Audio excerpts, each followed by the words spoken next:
Flat Earth expert Mark Sargent thinks the moon landing was a hoax. Technically, the moon itself is a hoax. Right, but betting with Sportsbet's new iPhone app? I could do this standing on my head. Thanks, Gravity. Sportsbet's new iPhone app. It's foolproof. The FTFE show. Welcome to the FTFE show. Welcome to the FTFE show. Earth thinks that evolution is real. Chemtrails don't exist, vaccines work. Climate change is happening, we landed on the moon. The FTFE show. Welcome to the FTFE show. Welcome to the FTFE show. Study is not alright. Baby, it's not alright.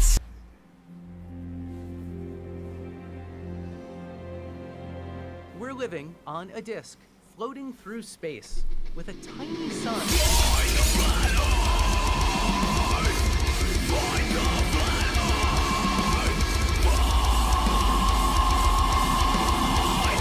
Hello everyone, I'm Craig Miller. Welcome back to the FTFE show, and today we're supposed to be fighting God, but turns out God's a bit scared and doesn't want to fight me. I mean, I get it, right? Who would want to fight me? So what God's done is he sent a couple of his boring human representatives instead, and I've got to debate them on is God required for knowledge? I'm disappointed, frankly, because I've been waiting to fight God for a while, but I can't help it if he's scared of me. What can I say? I know, right? God ran away. What a wussy. Okay, incredible. Hello, everyone. How you doing? Hello, Rachbot, Industrial Nerd, Syrian Uncle Charlie, Martin H, Mr. Svensson, Baba Ali, F Grudge. It's probing time. Pig Venus, Hoscock Wolf Music, Griffin Spade, Baba Ali, Argon, all you wonderful people out there in internet's land. Did you know that if you turn off YouTube, I stop existing? So please keep watching the channel and smash that like button. Because I like existing, actually. Yeah. So what's actually happening today is we are over on a channel called The Raging Tomato, who is a lovely lady that I met whilst in New Jersey. And she is a debate channel, very much like modern day debates, but maybe a little bit more dumpster fiery. I'm not entirely sure. I guess we'll go and find out very, very soon. We are debating, there's me and someone else debating to God botherers that on the subject of is God required for knowledge, which of course comes in with the baked in question of is God even real? It's like asking is leprechaun magic required for a rainbow? Well, first you're going to have to prove to me that leprechauns exist and that they specifically make the stuff that makes rainbows. So yeah, it's going to be fun. Hey Clive, hello PhD Tony, Warboss. Wow, nice to see you, dude. I haven't seen you in a while. So if you are not subscribed to The Raging Tomato, please click on the link in the description and go and subscribe over there. It's going to be fun, I assume. I've never been over there before. It's a little bit of a different format to modern day debates. I've got a 4-minute intro, and I think so does my cohort, and then the people that we are debating. So yeah, and right. So today I had a very big appointment at the surgeon's about my leg, and I did the very unusual thing of going in and requesting that my surgeon cut off my leg. Obviously not there and then. I didn't expect to pop out a sword. But this is now where we're at, is the position of it's the final point. So the surgeon has now agreed that, okay, that's what we're looking at, and we're getting the ball rolling. The next step is a second opinion from a surgeon that I have never seen before, and then a psychological interview. And then they will cut off my leg. Yeah. Who wants an FTFE leg? I'll send it to you in the post. So, that's actually happening now. And, like I said, I've got the couple of hurdles to get through. But I think we're all on the agreement at this point of, the leg is dead. It doesn't work anymore. My trip to New Jersey, the weekend that I spent there, right? it was amazing for me, meeting a lot of people and growing my channel and stuff, but it was horrific in the sense that I suffered for like a week, maybe more afterwards with the pain, the swelling. You should have seen my ankle and my leg, and it was all like it was like a watermelon. It was crazy, and I can't do that anymore. For a decade and more, I've been living in pain and agony, and I want my fucking life back. So we're gonna go and take off my leg. Yay! Right, so feel free to super chat and stuff tonight, but I won't be able to read them until I am back over after. Baba Ali says they'd tell me how it tasted. Yeah, and you're right, guys. If I don't use this opportunity to dress up as a pirate for Halloween, then what the fuck is even the point? Why am I blurry? There we go. You're going to get a bionic leg, right? Hopefully, yes. Definitely. Get myself some cool 3D printed legs. That'd be fun. So yeah, that is where we're at, people. Also, tomorrow I move home. Not tomorrow. Wait, what day is it? It's Monday technically. Well, Tuesday and then Wednesday I move home. As you can see, everything is ready to go. So tomorrow I think I'm going to do a final stream in this house stream. And see how fun we can have. Artful Dodger $5 says, one-legged man in an ass-kicking contest. Gonna miss the stream, but looking forward to seeing you change that age-old narrative. Take care, man. Thank you, buddy. Shame you can't be here.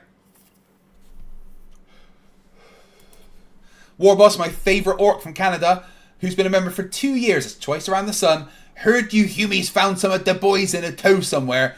Does that make his toe smarter than the rest of them? Still listening and watching. Are we talking about Mikey Smith's toe? Zoomy Tomato, $2. Feed the leg to the probe. It loves the taste of flesh. Yeah, I know. I'm a bit worried about that. You should have told me. I can't invite friends around at the moment. Psylocke, $2. Well, at least you get to start becoming Borgified. Well, we've got to become a cyborg somehow, hey. Hey, Mr. Toppies, how you doing? El Nofo says, what about your basement? Will you take it with you? What about the McKeegan's clone? I've already filled it with cement, actually. I can't have them finding what I've been up to down there. So yeah, it's filled with cement, and no, I didn't remove McKeegan's clone first. It is what it is.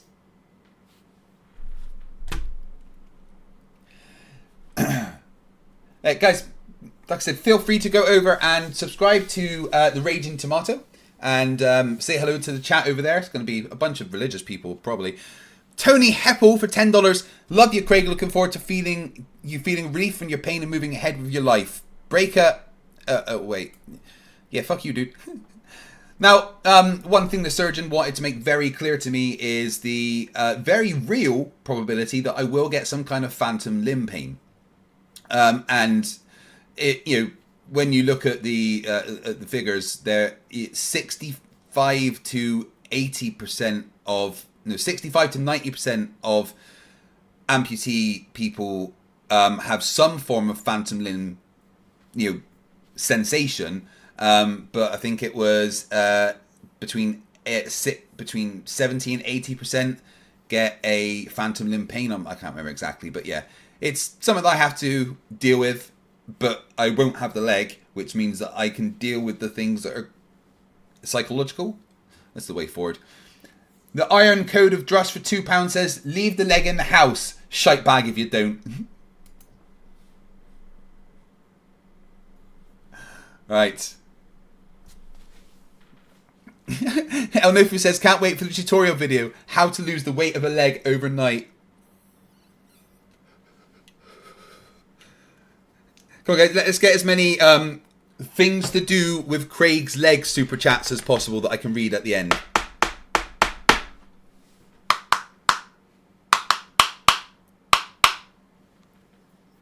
Come on, get out. So yeah, it's going to be fun tonight. Fun, I guess. Over on a channel I've never been in before, with people I've never debated with before. I don't even think I've met these people before. May have, I'm not sure. Brenda Crate says, turn your leg into a table lamp and then auction it off. Sorry to hear about the loss like that, sir. Greg, it's right. The leg is dead to me. Right, you don't need to worry, honestly. Tony Hupel for $20. Thank you very much. Says, I'm so sorry. Didn't mean to offend you. Bad taste on my part. Love you, brother. You didn't offend me. Of course you didn't. Dude, I am not offended in the slightest. Make as many jokes as you fucking can. Thank you very much for the super chat and support. I really appreciate it.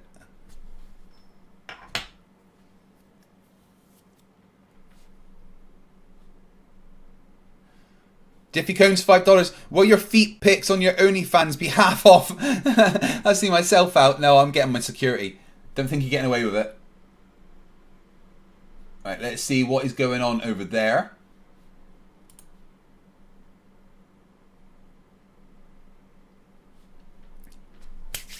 Thank you very much for being here, guys. I really do appreciate it. Remember to smash the like button. Subscribe if you're not already. Share the stream with your friends and your enemies. Mostly your enemies, because I annoy people. And annoying your enemies is fun. Use me as a weapon. I encourage you. Zoomy Tomato, looking forward to your transition to Eileen. Get out. No, just don't get your coat.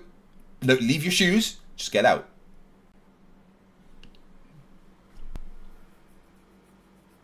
Right, we should be ready to go over there, so let's get on with the show.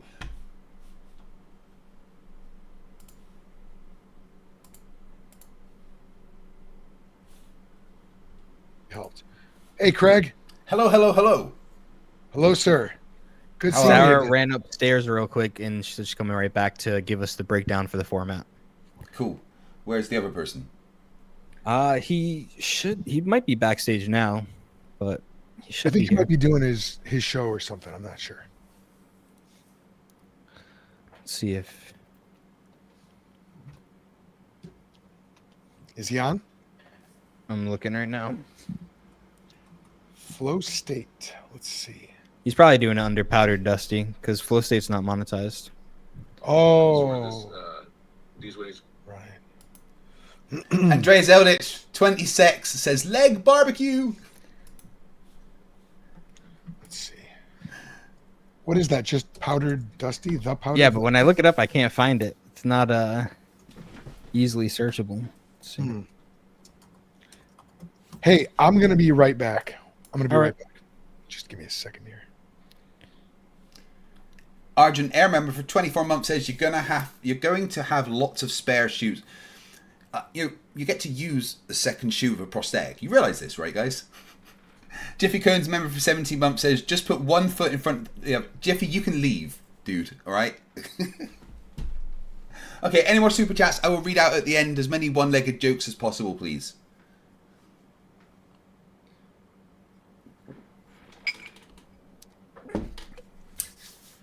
Oh, why am I blurry? There we go.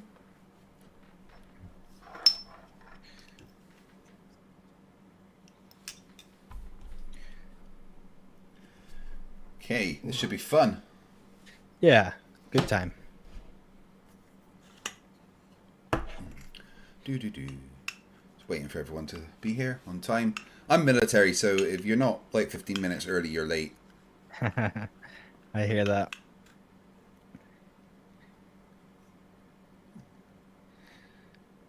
Pig Venus, member for 23 months. Hey, you're nearly twice around the sun, dude. Carry on. Says, if it's your left leg, you'll be all right. You okay. That hurts, guys. Okay, why does that? That should be fine. Okay. Craig, are you with us? I am. Okay. All right. So let me do the run a show with you guys. Flow State's running just a couple minutes behind, but he will be here. He already knows the drill and how we operate. So we're going to start off introduction. We'll go into intro statements. And since Joel and Alex, you have the affirmative position, so you will go first with your opening statements. Does it matter which one of you goes first up there? We were planning on me going first. Okay, so I'll make sure to put you there. and then we'll just move across the board. And then Craig and Flow State, you have the negative, so you guys will go second. Then we'll go into the debate, about 2 hours. If it gets stagnant, I can shut it down early. I have no problem doing that.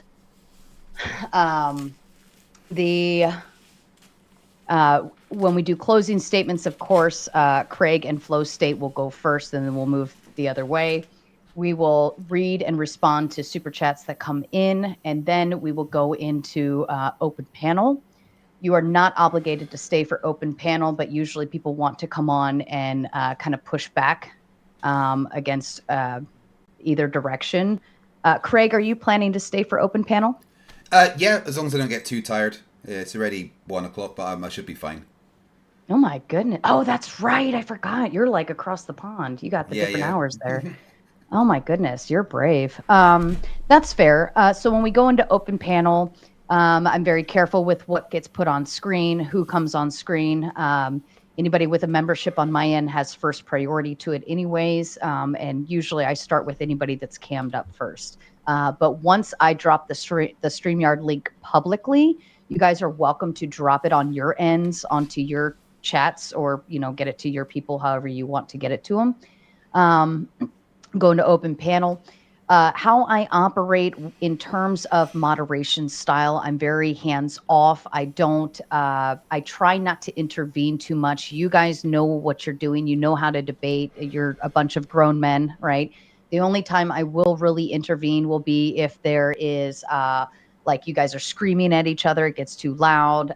If somebody is not understanding, maybe I might translate if I see a translation error needs to take place. But outside of that, I stay pretty quiet. To me, this is your debate to have. It's your argument. I'm just simply here to referee.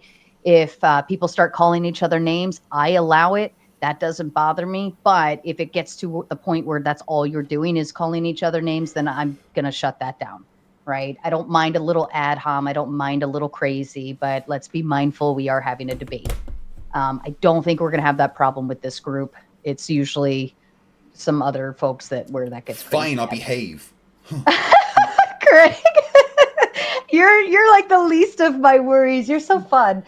All right. I'm just waiting for Flow State, but I think he knows where he's at. He knows what's going on. He can just be late, and that's how we'll roll. And he's the last one with the opening statements. So I'll make sure to call Joel plenty of names to make it fun. That's fair. I think everybody is pretty get along. I mean, there's an entertainment factor, obviously, You're included. muted, by the way, Joel. That's probably for the best. But there, obviously we have an entertainment factor kind of leveled out in here. So I have an appreciation for some, little add-ons there. All right. I'm going to just go use the ladies' room really quick. I'm going to come back, and then we're going to get started. Everybody good? Sounds Roger, great. Roger. Sounds good. Anybody have questions going forward? No, we're good. Oh, you know what? I did want to just clarify, Sarah, for the opening and the closing, it's not 8 minutes total. It's 4 minutes, 4 minutes, 4 minutes, 4 minutes, correct? Correct. So like you each have 4 minutes. My preference is short and sweet. You will lose the crowd if we have 4 people doing 4-minute openings. That's very boring. If you want to yield time over to your partner, that's fine too. But I do introduce yourself, tell them where to find you, get all your hits in there. But then also, I like short and sweet, but that doesn't mean you have to be. Okay. All right. Let me just tinkle, and then we'll hit it off. Okay. All right.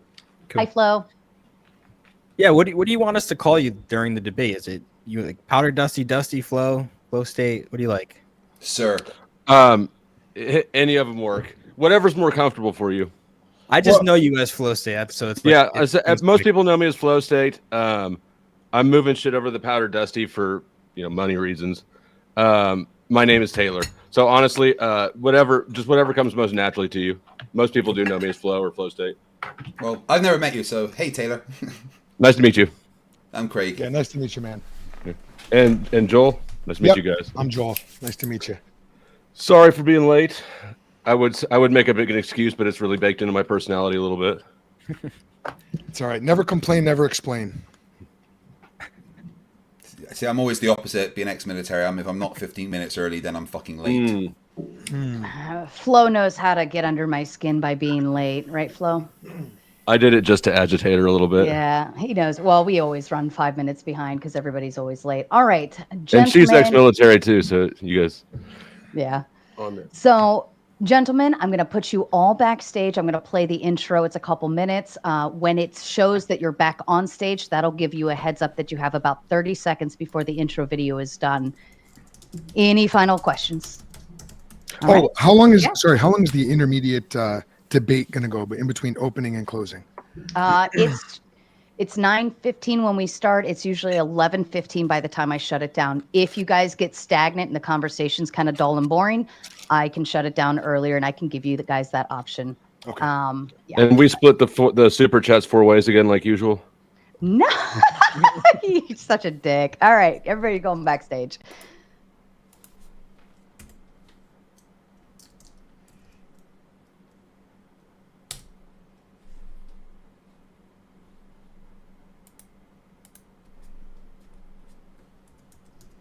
Okay, so this should be fun. You say Wi-Fi gospel is a cringe pre-sub. Read Exodus 4:22 to them. Why? What does Exodus 4:22 say?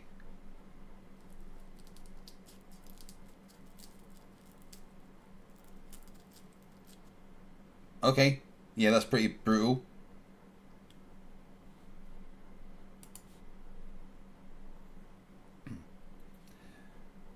You can click on the Andres Elders wants a link to the other stream. Click on the tag in the description or the title. It'll take you to her channel. If one of my mods want to grab the link to the other stream. Oh wait, hold on, I've got it here.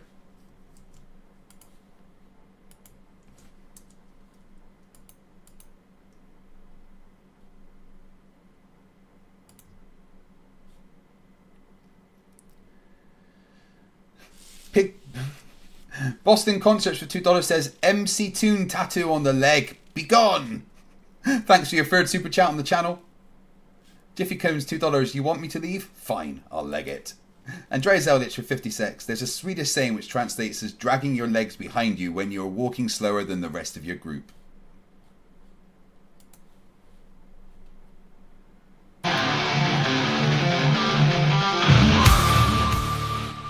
Well, her intro is longer than mine.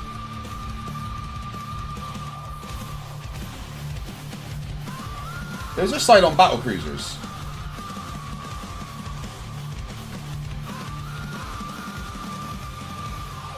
Wait, is their intro just a silent battle? Yep. Okay, I mean I'm down for the Battlestar Galactica intro.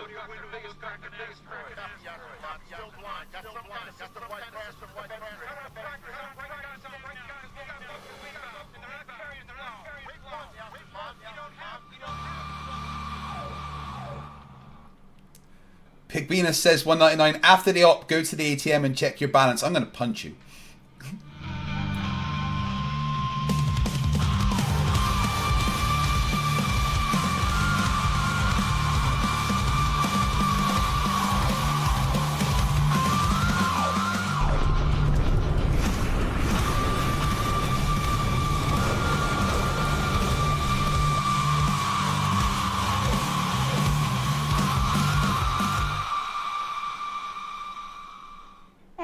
Good evening, ladies and gentlemen. Welcome back. I am Sarah, the Raging to Know, bringing to you live another Moderator Monday. This evening, we question the topic of whether, is God required for knowledge? I'm joined by Alex from the Wi-Fi Gospel, Joel from the Think Institute, Craig McNeil from FTFE, and Flow State, also known as the Powder Dusty. Gentlemen, if you would like to go ahead and kick off with you for opening statements, Alex. Yeah, thank you so much for being here, everybody. I appreciate you guys. You can find me on YouTube. I do a lot of debates, stuff like that. And let's get started. Proverbs 1:7 says that the fear of the Lord is the beginning of knowledge. And this truth is echoed throughout the entire Bible. The Bible is clear that no knowledge can be had apart from God. All knowledge assumes the truth of the Christian worldview. Whatever you claim to know something, the foundation for that knowledge is the fear of the Lord. Now, this debate isn't merely about winning. Souls are literally at stake tonight. In fact, during this debate, you may receive more light and truth than you ever have before, and God will hold you accountable for what you do with it. If you don't repent of your sins and place your faith in Jesus Christ, there will be no hope for you. My sister was just in a really bad car accident. She's okay. She has some major injuries, but she's recovering well. It was just a sober reminder that any moment can be your last. She didn't wake up that day thinking she was going to end up laying in a pool of her own blood on the pavement of the highway. Something to think about. The Bible says that we all innately know that God exists, but we suppress that truth because of our unrighteousness. This is evident in the fact that every time we open our mouths and make statements about reality, we assume the God we deny. And the argument starts like this. If humans know things, then the Christian worldview is true.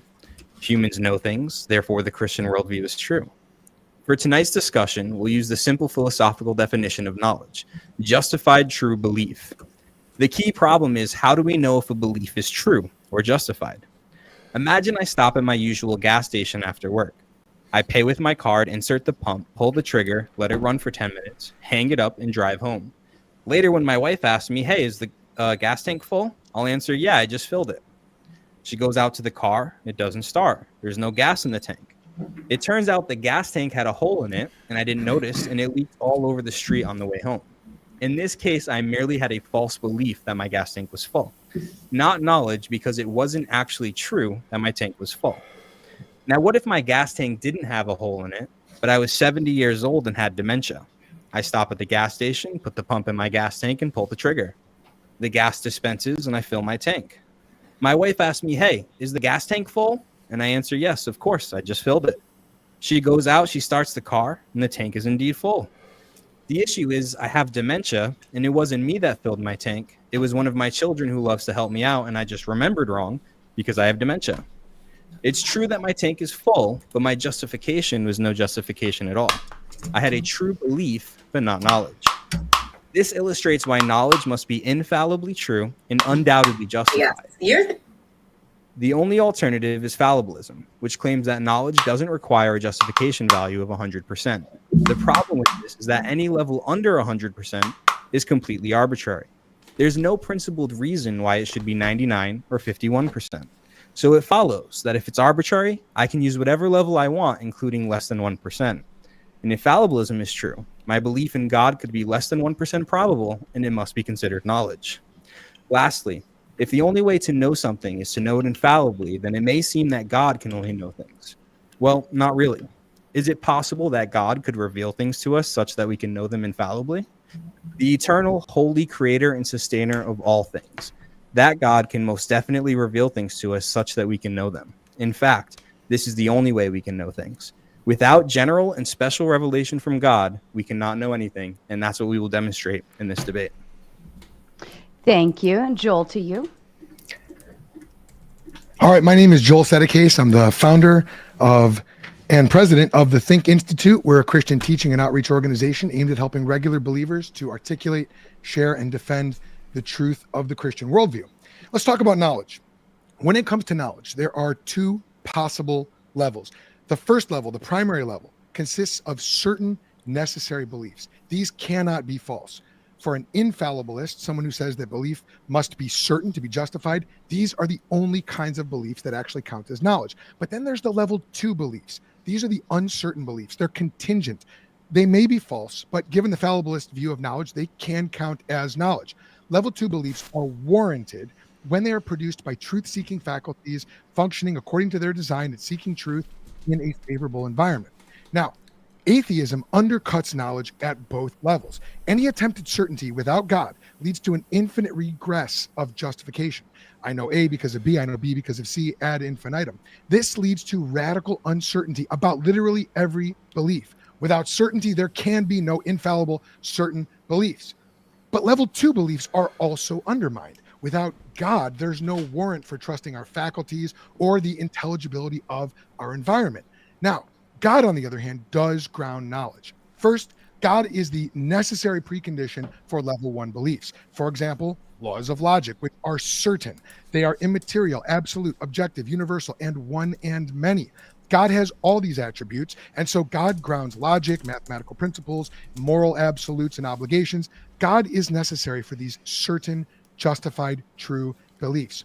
And from these primary beliefs, we come to the level 2 beliefs, the ones that are uncertain, but which some people may want to call knowledge. In order for them to be warranted, we must have truth-seeking faculties aimed at truth, functioning according to design in a favorable environment. But if you take God out of the equation, there is no reason for thinking that any of those things obtain. With God, of course, they are all there. They're all justified. God is necessary for contingent, warranted beliefs. Now, here is our opponent's problem. They have to come here and seem as though they are certain that God is not necessary for knowledge. But they abandoned certainty when they abandoned God, despite the implications of their position, which does lead to radical uncertainty, radical skepticism. You're not going to hear radical skepticism tonight. You're not going to hear radical uncertainty. They're going to act like they are certain. Why? Because they know what we know, what you know, that there is no escaping the truth. God is there, and God is necessary for knowledge. Thank you, Joel. Craig, to you. Okay, yeah. So another one of these debates where we take a perfectly reasonable question about knowledge and jam God into it like an unwanted pop-up ad. The question at hand is God required for knowledge? But before we even get to that, we need to address the sneaky little trick hidden in the question, because this is actually two debates in a trench coat.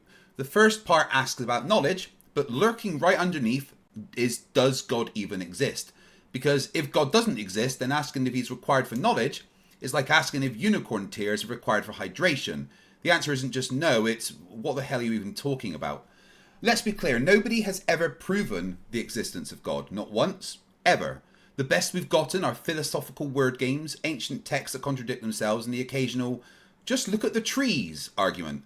So if my opponents want to argue that God is necessary for knowledge, they first need to prove that God exists, and if they could do that, they wouldn't be debating me on the internet. They'd be out there claiming their Nobel Prize, shaking hands with world leaders, and probably launching some tax-exempt megachurch. But hey, let's humour the idea for a second and pretend that knowledge only exists because some cosmic overseer is handing it out like party favours.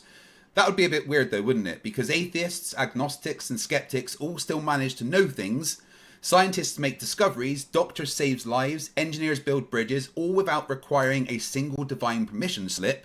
Even dogs who, as far as I can tell, have never attended Sunday school, still know when it's dinner time. And then there is, this is where the presuppositionalists roll in with their favourite move. But how do you justify logic without God? As if logic is some magical artifact that God forged in the divine realm and bestowed upon humanity like an overly complicated IKEA instruction manual. The answer is simple. Logic works because reality is consistent.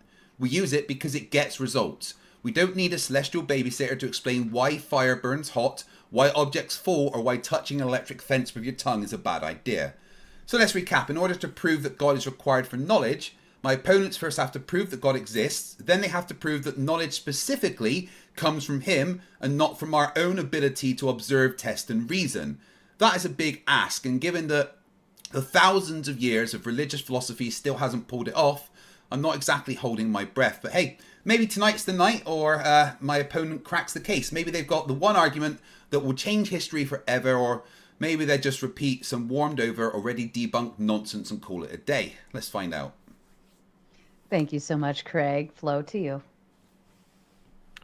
Yeah. So we can use the definition of knowledge that they provide, which is justified true belief, and I think that we could easily demonstrate that that's not the case with that definition. But I want to point out real quick that the reason that they didn't choose the Merriam-Webster definition, which is the fact or condition of knowing something with familiarity gained through experience or association. That would have been a lot harder slog uphill. The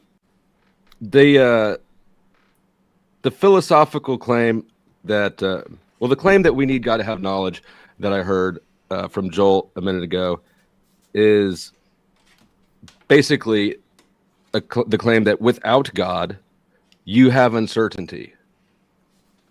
But that is what we have. We have uncertainty. We don't know. And the issue with claiming you know something when you don't actually know it is then you stop looking and learning. You consider yourself to have that filled. So the fact is that if we're being honest, which I think that God would want, if we're being honest, we don't know where anything came from. And if we had faith, we would be okay with that because that's how it's supposed to be. Thank you so much. And gentlemen, I appreciate all of your opening statements. And as a kind reminder to all the viewers out there, everybody up here is free streaming on their own end. Please feel free to like, subscribe, and share. There are over 400 of you watching right now. I expect to see a bunch of thumbs up all over the place. As another reminder, we will go into open panel dumpster fire at the end of this. We will run a 2-hour debate. We will do closing statements, read and respond to super chats, and then we will open the floor up for the public. Gentlemen, I leave the floor open to you. Thanks. Craig, real quick, do you agree that there's a distinction between certain necessary beliefs and uncertain contingent beliefs? Yeah. And how do you, as an atheist, achieve certainty for level 1 beliefs, those certain beliefs like the laws of logic, without God's revelation? They work. We have our own experiences and can test to see if they work, and to say that they're contingent on God is just a presupposition that God itself exists. Craig, you said that they work, but isn't that an assumption that you bring to any of your endeavors, whether it's your time in the military or your time talking about science? Don't you have to already presuppose that the laws of logic are going to obtain and are going to work before you test anything? Laws of logic have been tested countless times throughout history. They evolve as we evolve and new logical paradigms appear.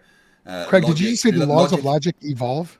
The laws of logic, as the humans evolve, do change. The laws of logic that we now have as a species that can talk are very different to the laws of logic when we were cavemen.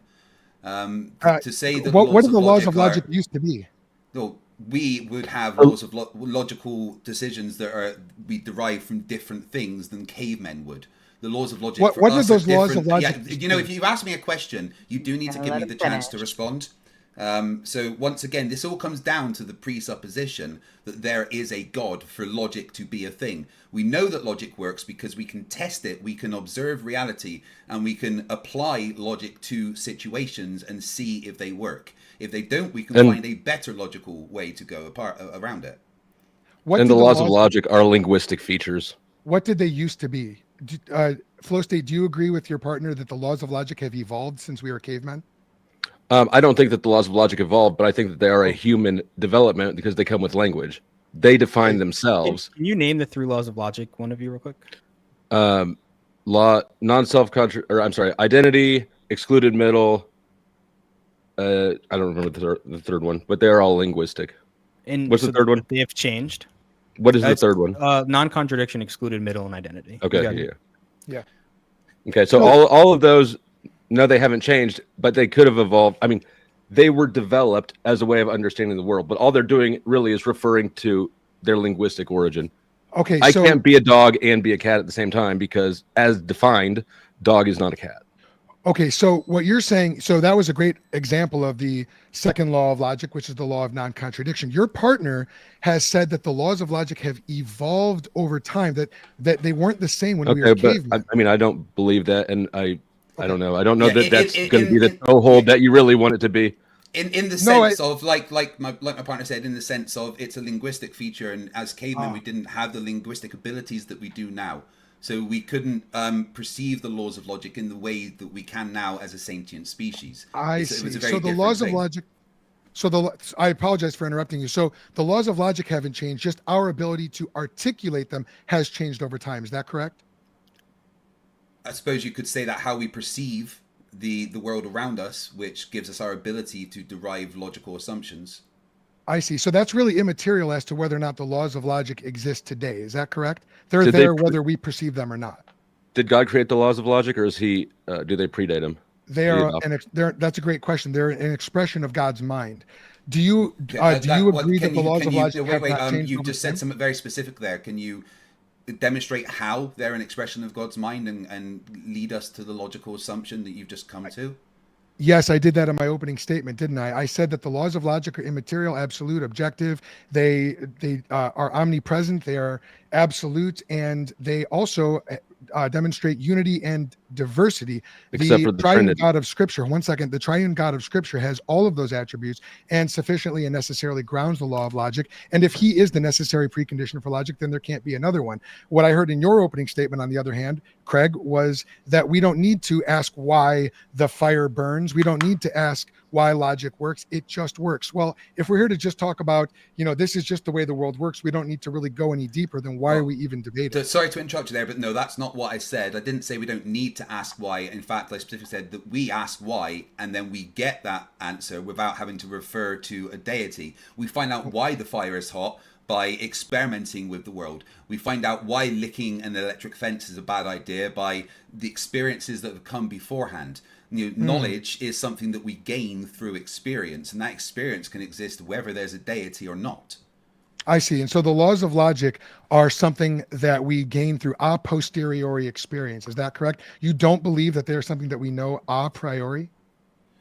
No, I said knowledge. The laws of logic. Sorry, Go ahead. No, you go ahead. The laws of logic are not the things governing the universe. They govern our linguistic understanding of the universe that we interact in. So, does the law of logic predate my understanding of what a father is?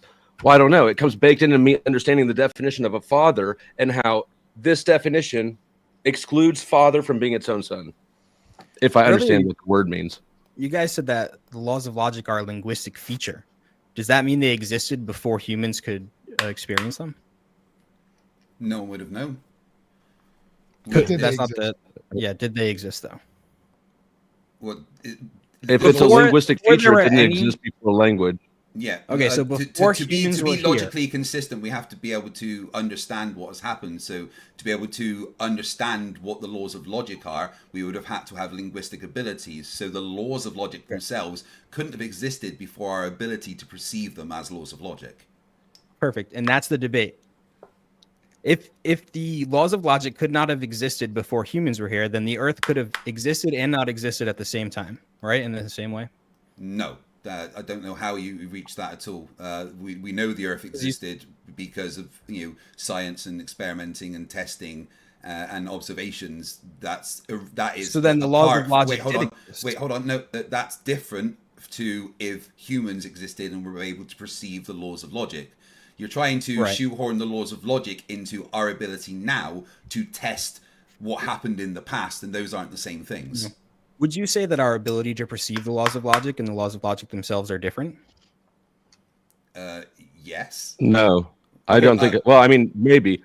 Hold on. It's the laws of logic are an aspect of our perception, but our perception is a prerequisite for the laws of logic. Yes. Now we can walk through them if you want, and we can do a demonstration of how they are language oriented. Saying yes contradicts what you just said, Craig. No, it doesn't. You said they did not exist before human minds existed. Yeah, and then you just said that the perception of them and what they are actually different, and that they did exist before the human minds exist. But the fact that we can perceive them is what allows them to exist. Yeah. This is tricky. You're making a tricky language argument. Yeah, you're making a tricky language argument because look, I am. What is this? Here, play along with me. What is this? What do they call those? Charging block. That's a good word for it. What's this? It's a lighter. Okay. How do we know that? Well, I would say that you actually can't, under your worldview, know that. Yeah. No, I can't under your worldview. Both of you made a point of saying that our knowledge doesn't have to be guaranteed for it to be knowledge. No. I think you might have misunderstood that, Dusty. The point that I was making is that however you define knowledge, whether on an infallibilist view or a fallibilist view, both schemes of knowledge rely ultimately on God. See, the fallibilist view says you don't, I'm explaining. The fallibilist view says that you don't have to have absolute certainty in order to call a belief knowledge. The infallibilist view says you must have 100% certainty. My point was that whether or not you take a fallibilist view, under which knowledge can be warranted true belief, or you take a infallibilist view, which says you must have justified true belief, either way, you don't have warrant or justification without the triune God of Scripture. Now, Craig, you accused us of trying to shoehorn God into the debate and talk about just look at the trees, which, by the way, trees are beautiful and I think an excellent evidence for God. But that's not our argument That's a tonight. presupposition again. That trees are beautiful. Yes, I presuppose No, trees are it's beautiful. evidence of God. That's The point. One presupposition, second. and Hold that thought 1 second. Okay, sorry. The point is that you misread what you did was you came in thinking we were going to make a particular argument. Maybe you got thrown off by the presuppositionalism that we brought. Well, either way, it seemed like you did. And the point is not that we're defining knowledge. That we're defining knowledge one way or the other. What we're saying is, however you define knowledge, you can't have knowledge without God, and that's what we've demonstrated in our opening statement. But that is a presupposition. You're just saying God exists because I say God exists. You've made a claim, but you haven't demonstrated it. Shit, really. I mean, we both did make arguments. And wait, hold on 1 second. 1 second. You just said we did demonstrate that God existed. Could you demonstrate? We provided arguments. I said. Well, no. That's not proven that God exists. An argument that God exists. So you can't prove things that you know when I'm talking, that's the middle of my sentence. Yeah. Thank you. Yeah. Don't apologize. Stand in your square. In fact, I do apologize that the middle of my sentence interrupted the beginning of yours. That's incredibly not a problem. rude of me. But yeah, I apologize. The whole argument comes down to you making the presupposition that God exists. God exists, therefore knowledge is required. I reject the presupposition that God exists. Knowledge comes from our observation of... No, don't hold on me, I'm going to finish. Our knowledge comes from our observation of the universe around us. And that comes from our ability as a species, which comes from evolution, which can all exist without your presupposition of a God. Alex, do you want to respond to that? Well, there are lots of problems with that. I don't think you represented my argument. I don't think you represented my argument well. But I just, real quick, you said that our knowledge comes from observations, right? Yes. Okay, and what do you use to make observations? My eyes, my senses. Okay, and how do you know that your senses are reliable enough to give you true data about the world? No, I don't just use my senses. I would use tools. I would use scientific methodology. I would ask a question. I would form a hypothesis. I would create a prediction. I would test that prediction with an experiment. All of those things require you to use your senses. Middle of my sentence. I would. Well, you're you did ask a question, Alex. You asked the question. At least let him finish answering it. I would perform analysis on my data from my experiment, and then I would see where that comes and see if I need to do any more experimentation and observations. Not just my eyes, not just my senses. They are part of what I use. Tools are available thanks to the fact that we have developed as a species. We use those tools to test the world around us. Okay, and everything you just listed also relies on your senses to operate, right? Well, we need our senses and our abilities and our muscle memory. That's our information intake methods, right? Yes. All right. So again, you can't use any of those to prove that your senses are reliable because that would be a circular argument. I think what you're trying to do is demonstrate that we can't know anything for sure. That is correct. Not that God exists. No. Your argument demonstrates that we can't know anything for sure. I would agree with that. Given your own worldview, yes. Given your worldview. What is my worldview? What's my worldview? I want to hold on. Before you've done that 2 times now. Could you define my worldview, please? The negation of the proposition that God is necessary for knowledge. Any worldview that involves that, which I assume you hold, otherwise, I do. Yeah, I'm content with that. Okay. Yeah. So it's not that you can't know things. Actually, I brought that up in my opening statement. It's that you do know things, but you do so inconsistently. You hold 2 contradictory beliefs. The 2 beliefs are this: 1, God is there, and 2, that you don't believe in him. Those are how do we hold the first one? Excuse me. Yeah, neither of us think that God is there. No, I understand that you believe explicitly. You hold forth the proposition that you don't believe in God, but your very act of reasoning, of engaging in predication, you're very engaging in this debate today. This is what we showed in our opening statements, reveals that you tacitly or surreptitiously believe in God, or at least are willing to act as though God. 1 second, the middle of my sentence just interrupted your interruption, or however you put it. You have to surreptitiously or tacitly act as if you're actually on this side. So what you're doing is you're standing on your foundation while you're denying that God is necessary for knowledge, but then you sneakily come over to our side of the fence in order to attempt to use the laws of logic or attempt to appeal. What would our argument look like if we were on all the way on our side? Sorry. I mean, but what would the argument look from our side if we were all the way on our side? Do you think? That's an excellent question. You could not make a coherent argument, which Okay, is but why this you have again, to this just comes back to the Don't make your presupposition of God existing, because you're saying that we are saying that we use knowledge, therefore God exists. No, I reject your presupposition that God exists. I can tell you exactly where knowledge comes from the basis of evolution and our senses and everything. And again, the presupposition that we use our senses, therefore it must be God, is wrong. We can test that if our senses are correct using the scientific method. Using the scientific method, we can test if our senses are correct. If you ask me a question, let me respond. I was in the middle of talking. I can't be done. We can test. We can test our senses. We can test our senses using the scientific method to see if our senses are correct. That's why I wear glasses, because these senses suck. So we use the scientific method to test my senses and correct them using tools. None of that required God. You're just assuming a deity is required for knowledge to happen. But knowledge is gained, it's experience. The conclusions that you get from using the scientific method, how do you observe those? Using the same way that you observe. Yes. Yeah. All right. So that's the same way you observe religion. I mean, I just had divine revelation. I don't know if you guys saw that or not, but God just told me we're right. Yeah. So I used that to answer the question. Answer the question. Real quick, Dusty just said something. Let me answer the question. Craig, hold on. We need to acknowledge what just happened. Craig said that Dusty just said that God gave him knowledge. Dusty, come on over to our side. And I apologize for not lathering enough sarcasm onto that statement. Yeah, is sarcasm not something you recognize, or? I thought this. Listen, I can recognize sarcasm. Clearly not. And you interrupted me asking a question to not recognize sarcasm. Is that right? Yeah, that's my name. Don't wear it out. One second. My invitation. Yeah, you can keep saying my name. It's not going to change what you've just done. And that is statement that he'd received revelation. Okay, stop. Everybody stop. Hold on for a second. Stop. Take a breath. Now, we all know Flow State and how sarcastic. He puts a Pope hat on sometimes. Like, he's a total asshole when it comes to the God stuff. Anybody in the crowd would already know that. Anybody listening and anybody that's observed him prior to that, he's a sarcastic little shit. This is what he does.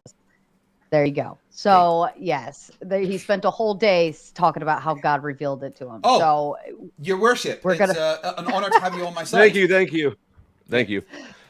Is it time for the tithing? I would like to get back to a couple of things Craig said in his opening statement. You said if it was if God was demonstrated, we can get to your questions. I promise. I have just a couple things. You said if it was, and I forget exactly what you said, so correct me if I'm wrong. You said if it was demonstrated that God exists, we wouldn't be on the internet debating it, right?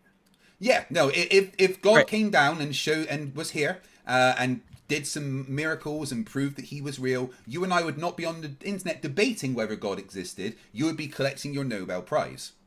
Has it been demonstrated beyond a shadow of a doubt that the earth is not flat? Yes, 100%. And why do you debate it on the internet? Oh, because it's fun. Okay. Yeah, because there is ridiculously stupid people that have an IQ smaller than their shoe size, and dunking on them and being able to use that as a platform to teach real physics is hilarious and useful. I would say the same, but I don't want to be rude. I mean, okay, let's hold on. We can apply that. We can apply that same question though to God really easily. Has God been demonstrated beyond a reasonable doubt? I wouldn't make that argument. Nobody. Of course not. No, I wouldn't make the argument that we shouldn't be debating it if it's been demonstrated. Right. Because I think people can be self-deluded. So you found a tangent to win on because you can't win on the main topic. Can we just take this back to the base, the very foundation? You said that during your opening statement. Sorry. I will allow me for just a second, gentlemen, because Alex and Joel, you do have the affirmative side. So technically, all of the questions should be coming from Flo and Craig. Now, that doesn't mean you can't, cross-examine, and it is allowable. But most of the bulk of the questions should be coming from these two in this conversation, just as the wherewithal. Okay, Craig, to you. Yeah. Okay. So you keep going back to, how do you look at the data? You use your eyes and your senses. What's your point with that? How does that go back to knowledge comes from God? Craig, I actually addressed that in my opening statement. So I've already anticipated all your questions and your arguments so far. When I spoke in my opening statement about those second tier beliefs that are gained through our sense experience, the other experiences that we have, our perhaps our intuition, you might want to put in there as well. But these are the beliefs that we are not certain about, that we can. How do we All gain we first can tier? say, one second, all we can say is that they are warranted. But for warrant to obtain, meaning for us to justifiably say that we have warrant, there must be certain conditions that must be met. For example, our truth-seeking faculties must be functioning reliably. They must be operating according to a design plan aimed at truth, and they must again. be. That's a presupposition. You are Hold- just hold making on. a presupposition. Hold Let on. him- Hold let him on. finish, though. Hold on. Let him Greg, finish. I know that that's inflammatory to you, but this is the definition of No, what it it's means not. to have. No, it's not well, the definition.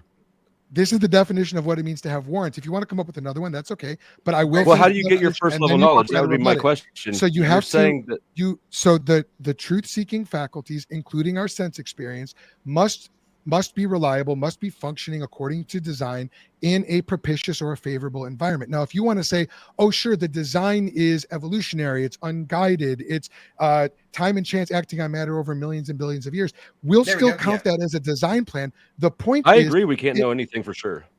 Let him right? finish. Okay, so hold on. So 'cause that's- I want to that's- point out, that's Joel, another that thing. One you've, second, never, Craig. you've talked So about the point- 6.5 years Craig, and you haven't answered my thank question. you. So maybe I could Thank reiterate my you. I'm gonna question talk for for you. Hold just- on, just hold a on, hold little on, bit more, because Craig. he has been interrupted continuously. So this is like the third time he's been interrupted, which is probably going to extend his time even more. So let him finish his thought, and then Craig and Flo, you can rally back behind him. Okay, so Craig, here's the main issue, the main problem of several that you are presenting tonight. You want to make knowledge solely about the deliverances of your sense data, but you have to presuppose the reliability of your sense data in order to test your sense data. That we call a vicious circle. Without God, that is what you are left with. And so, yes, to answer Dusty's question, and I'm glad that he agrees with me on this, you can't know anything for certain. Even that knowledge comes from your sense data. No, even that God exists. How do you Yeah. get the first level knowledge then if it's not through your senses and experiences? Sorry, are you guys not going to respond? Are you just going to concede the point that I just made? No, I'm going to ask the question that I was stuck on a long time ago before you flew your plane around the block. I was responding because- directly to his question. Okay, I don't even remember what his question was. Can you answer? I do want to point out that you didn't answer my question. You just presupposed God is the reason that we have senses. That's what you just Do I need to made. put the hat back on? That's literally all you've done. You've just gone, well, how do we know that our senses are right? Well, we have to have a base for that, therefore God. No, again, what I our just said. senses come from the evolution and our ability to test our senses. Or they come from God. If- Wherever they come from, it doesn't matter. But how do we get first level knowledge if it's not the way we get all other kinds of knowledge? Dusty, you keep conceding the debate. Do you know that you're doing that?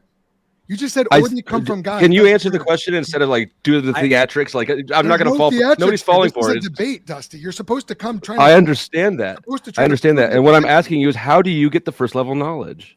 Okay, I so want to talk about that, but that's a You, completely it's different. a hard one to answer, isn't it? It's not a hard one. I literally Because it's demonstrated on it magic. in my opening statement. But we're talking about sense data, and it would be so. I mean, if you just want to concede that sense data devolves into absolute, complete and total question begging circular reasoning without God, that's fine. We can move on to primary. No, it level. doesn't, because That's again, we fine. can use the scientific method, which uses iterative science, iterative testing, to be able to narrow down what our experiences are. So Yes, again, and let me finish. We never have exact knowledge, 100% what's happening. Now, do I see blue the same as you see blue? No. Who knows if that's the case? Is it a particular wavelength of light? Yes. We can get this data and know these things without having to presuppose anything before. We can test it, and we can go with what our closest answers are to what our senses get. And then we can compare that to reality. And once we compare it to reality, we can see if our senses are right or not. None of that requires a God or circular reasoning. Iterative testing is not circular reasoning. Did I not just demonstrate to you that was circular reasoning? Would you like me No, to do it again? I'll repeat it again. I would like Iterative somebody testing- to answer my question.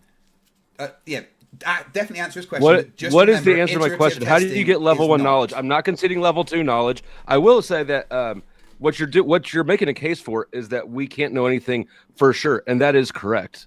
Under your world. That is correct. Now, under everyone's worldview, you guys give into the impulse of humans to know things, to know the unknown. The fact of the matter is there is unknown. There is unknown. We don't have to know everything for it to exist. That would be solipsistic of us. That would be quite anti-Christian. That'd be actually. How do we get first level knowledge? Well, real quick, do you know what the principle of explosion is? Because you just Don't said real that. quick me. No. You guys have just been said real that. quick You can for answer about the question. 10 minutes now. No, I'm not. Real No, quick, I'm let going me to real filibuster quick the fuck directly out of answer you his question. until you tell me how you get first level fucking knowledge. Would you like to answer this, Joel? I can if you want. Okay, just real Neither quick. of them want to answer it. All right, yeah. How do we? No, I- not real quick. It's Dusty, very Just real quick. Dusty. I'm trolling you a little bit. I Put the apologize. hat back on. I apologize. That's fine. You troll me. No I troll. problem. I'm not No problem. Catholic, so you can wear that hat. That hat. I actually think it's great. Okay, so first level knowledge, as I explained in my my opening, first level knowledge refers to those beliefs which are certain, which we absolutely do know for certain. And I just want to point out. So hear me on this, because I know you're going to want to cut in here, but just hear me. I am going to make a complete point. Because you're not going to answer the question directly. I just called it. Let You're him taking the go, long ass way Flo. around the block I and called not it. answer the question. Flo, Dusty. let him go. All right, fine. I'll let you fly your Dusty. plane around the block, but if it doesn't land on, You're not I'm going to telling you let me exactly what I fly my asked, plane. you owe me already 20 in the, bucks. I'm in the pilot seat, pal. Listen, the first level knowledge these are the beliefs that we can be and are certain about. And you just said a second ago, you said we don't know anything for certain. The fact of the matter is, which obviously that's contradictory. Like, we don't know anything for certain, and here's a fact. All right, unless you look, if you're not going to know anything for certain, don't tell me what the facts are. But when we're talking about those beliefs that are certain, like the laws of logic, like moral absolutes, like the principles of mathematics, like our own existence, the reason why we can know these things for certain, and the reason why we do know these things for certain, is because, now hold on a second, because you're gonna want to interrupt again. I'm calling it. The reason why, that's fine, you're muted. Good, smart.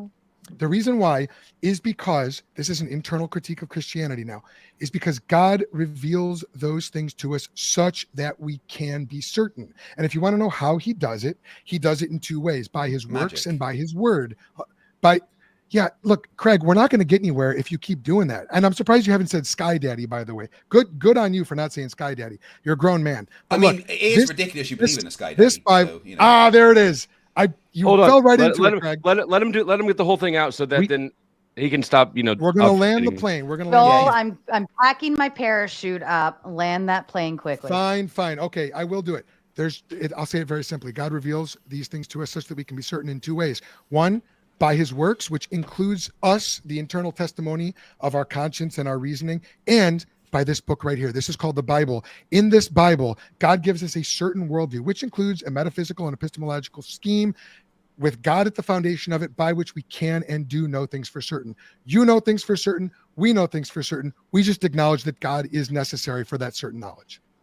No, you made the presupposition that God is necessary.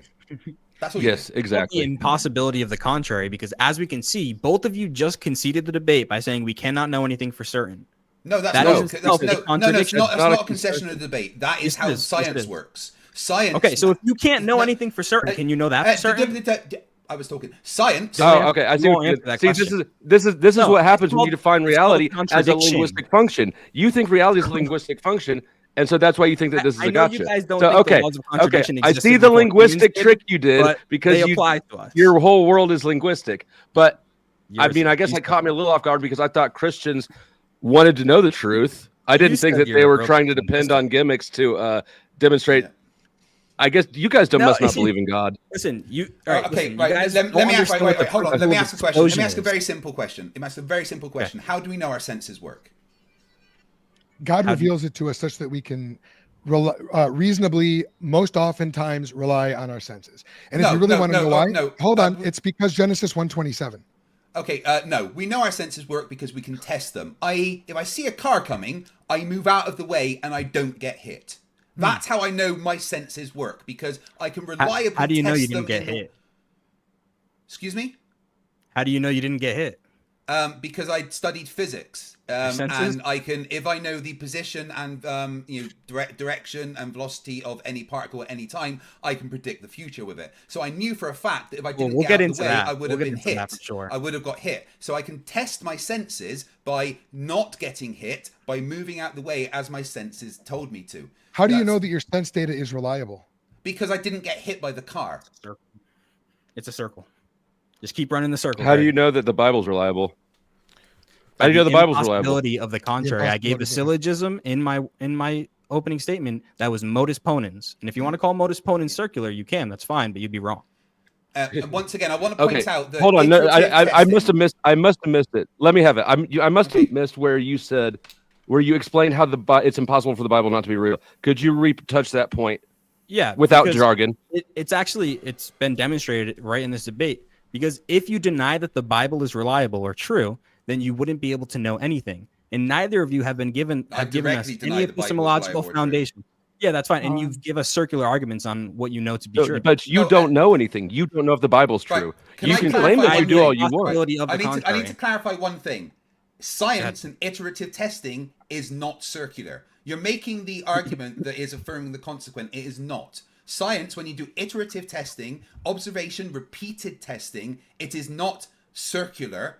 It is iterative. It is constantly getting more and more data and basing your reality on what the data gives you. None Craig, of that is this a question? I was nearly at the end of my sentence. Can you calm down, Joe? God, Joe, gentlemen. you have spoken for about 900 years, so please let other people do it, okay? Your sense of time. Joe, I just told you that I was nearly finished. Can you just hold on?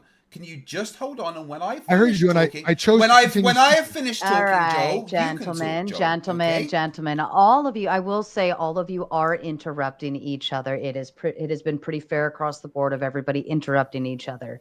If we could just be mindful, even if you have to mute yourself while the other person is completing their sentence, do so. Wait till they complete their sentence, then intervene. I understand there are some interruptions that make sense. But when somebody appeals to let them finish, oh my God, just will you land hush up it? and let up. Shut the fuck up, Flo. Please just do it. Well, you don't fight the mod. All right, back to you. Back to you, Craig. I think you are. Yeah, Craig so and Joel, I'm gonna lay it out how it is. Science is built on observation and repeated testing. If our senses were completely unreliable, we wouldn't be able to develop a consistent, testable model of reality. But we do. We predict eclipses down to the second. We design technology that functions flawlessly across the globe, and we cure diseases based on observable biological processes. That You're doing too much, though. We don't need to demonstrate science is great. They need to demonstrate why that book is necessary for anything to be known, because obviously lots of people in the Bible itself, lots of people have known shit without that ability, right? All right. Craig is actually doing what you need to do to win this debate, because the argument I laid out relies on the impossibility of the contrary. You want me to antagonize Craig? Hold on. We've given you. Listen. I think if we do have the physical, we got the physical on our side too. Anyway. Wait, the physical on your side. Have you seen the guns I carry with me? All right. God damn. Oh my God, that was so corny. I love it. Go ahead. Hey, I'm British. That's the only guns I can carry. Okay. I'm American to me too. That is fair. So I am losing my train of thought. Let me focus here. So over and over again, I've made the argument that unless you presuppose that the Christian worldview is true, you cannot have knowledge. And I've given you a way within which, if the Christian worldview is true, we can have knowledge. You have not given us a way under your worldview that you can have knowledge, and you keep saying science. I got you one. I got one for you. That's good, but I just want to make this last point. What I keep repeating is that when you say science can give you knowledge, you admitted that science relies on your senses. In your senses, you cannot give me a non-circular argument as to why your senses are reliable. That's the circular. I'm going to give you the same argument that you just gave me, except I'm going to swap out the Bible for this Limp Bizkit poster. This Limp Bizkit poster is the foundation of all knowledge, and without my Limp Bizkit poster, you don't know shit, because I designed the paradigm within which we're going to talk about it. So now, how is the Bible? How is your premise better than my Limp Bizkit poster? Dude, I praises just be switched to Biscuit for my, great stuff. You just I conceded the just debate switched to again. Biscuit for my gym playlist. Banging. Yeah. Your poster, you just made your poster God. So now God is also required for knowledge in your worldview. Well, no, poster isn't God. You said the Christian God. All right. So then a poster can't give you knowledge. You said the Christian triune God. Now explain to me how the Christian triune God is any different logically, philosophically, than me pointing at my poster. You just arbitrarily chose a beginning point. Defend the position that the Limp Bizkit poster grounds knowledge. I mean, that's the challenge I just gave you for the Bible. You have Yeah, to defend it. that- We offer no, this, I- you defend it. That Limp Bizkit poster revealed the knowledge to me, and then that was the See, basis that of my So knowledge. it's personal. Yeah. So it's Do you- it's based on yeah. an internal testimony. So God is required for knowledge. Of that I got Well- from Limp Bizkit. Right. Do you not So- see what we're doing here? We're pointing out Craig. how ridiculous Yeah, your argument conceding is. the debate. No. What we're- you're we're doing? right, hold you're on, doing hold on. two One sec. things. You're Well, not pointing out the let me have ridiculousness this one of our second, world. please. Can I have one Hold second, on, please? Greg. hold on, Greg, gentlemen. Can I have one Hold second? the phone. Can I please have 1 second? Right?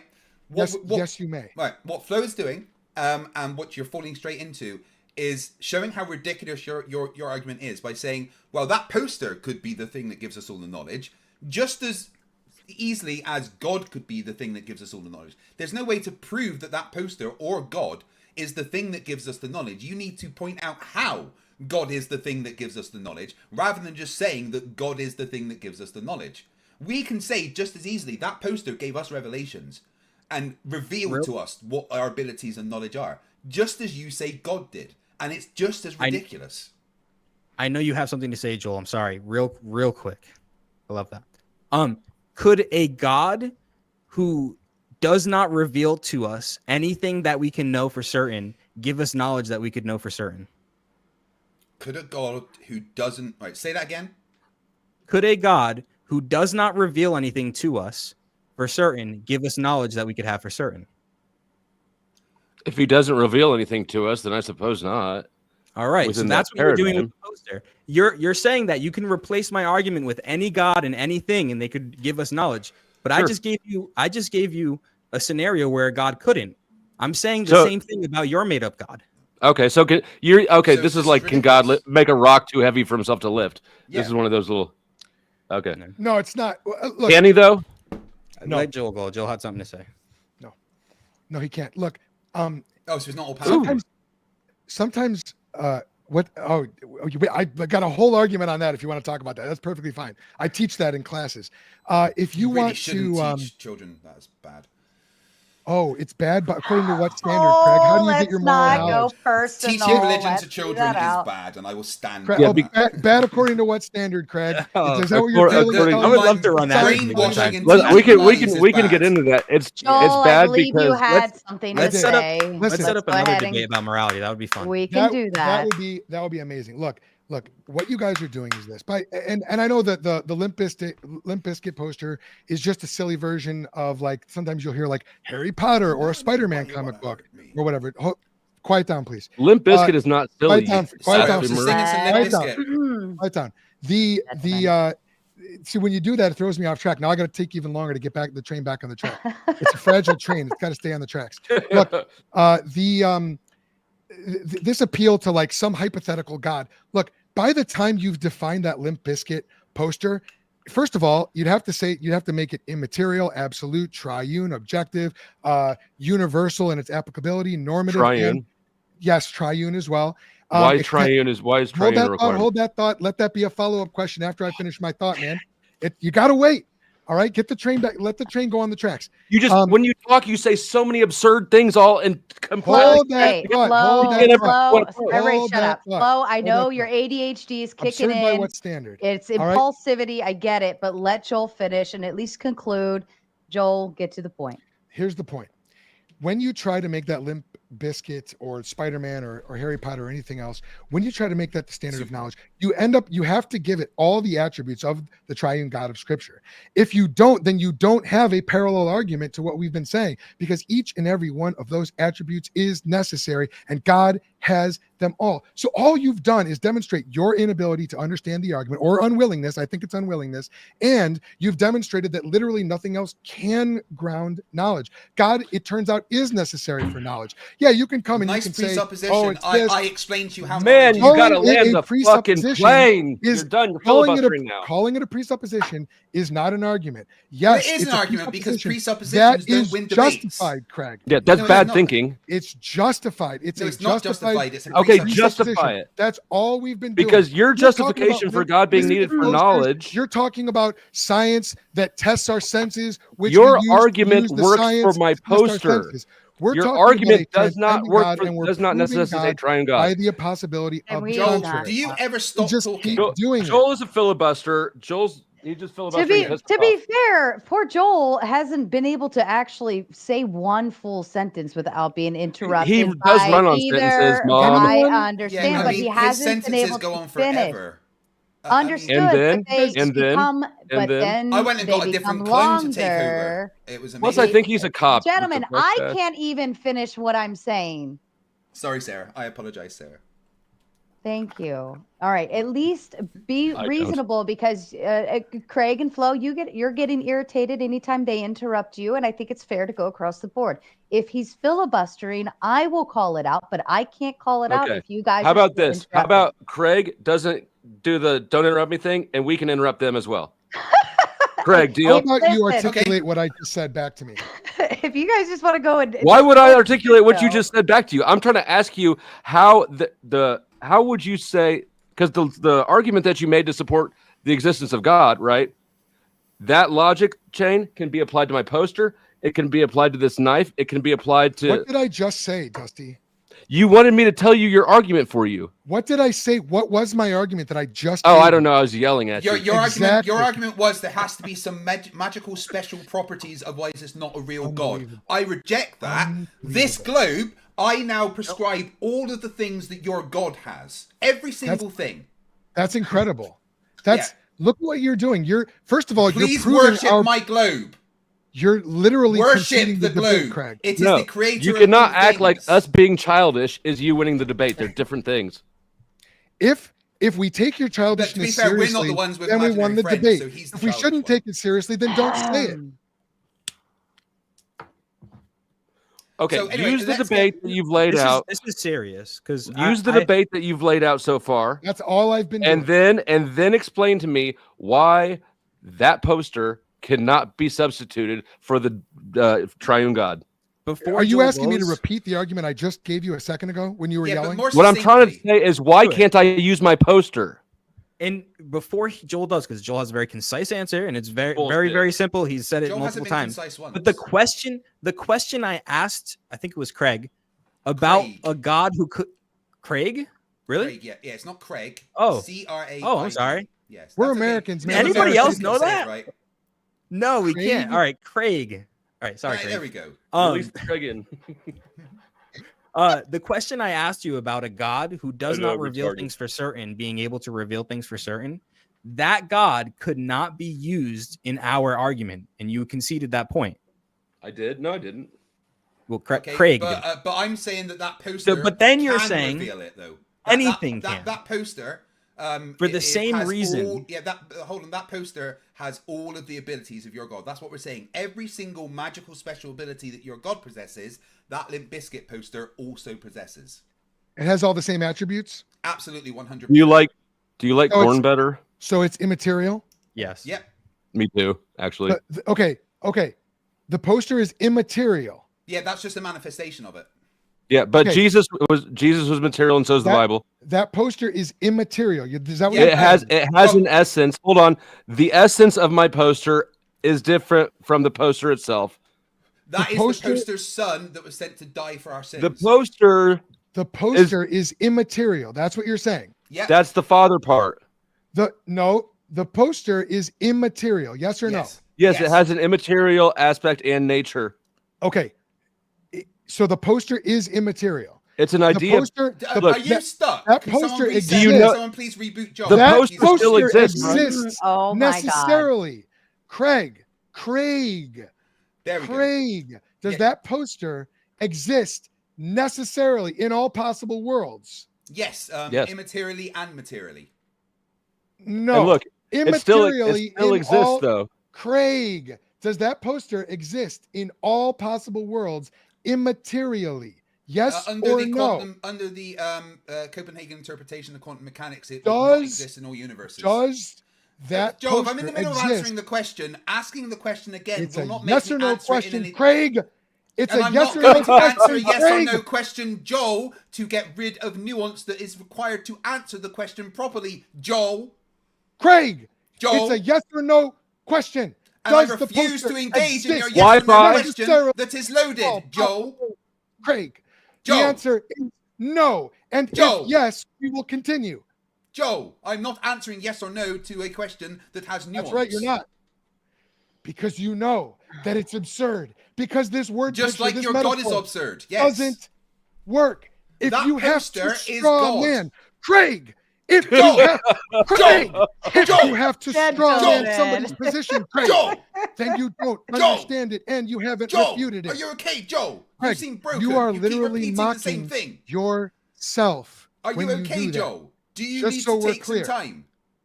Craig, if Joe. you have to straw man somebody's position, Nobody is you straw don't manning anything, understand it. Joe. You That literally poster are. It's a has every parable. aspect that your God We're has. speaking Deal in with parables. Okay, and then what's the reality behind the parable? Because a parable is a metaphor that The communicates. parable is that maybe parable is the wrong word, but we're demonstrating.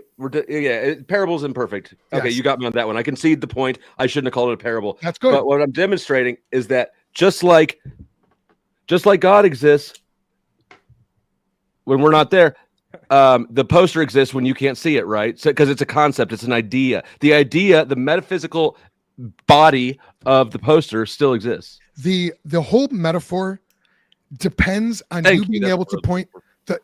The whole metaphor depends on you being able to point to anything and for it to work. If you have to define and redefine the object such that it's no longer that object, what you are doing, and I'm just going to skip to the end for the sake of being concise. Please do.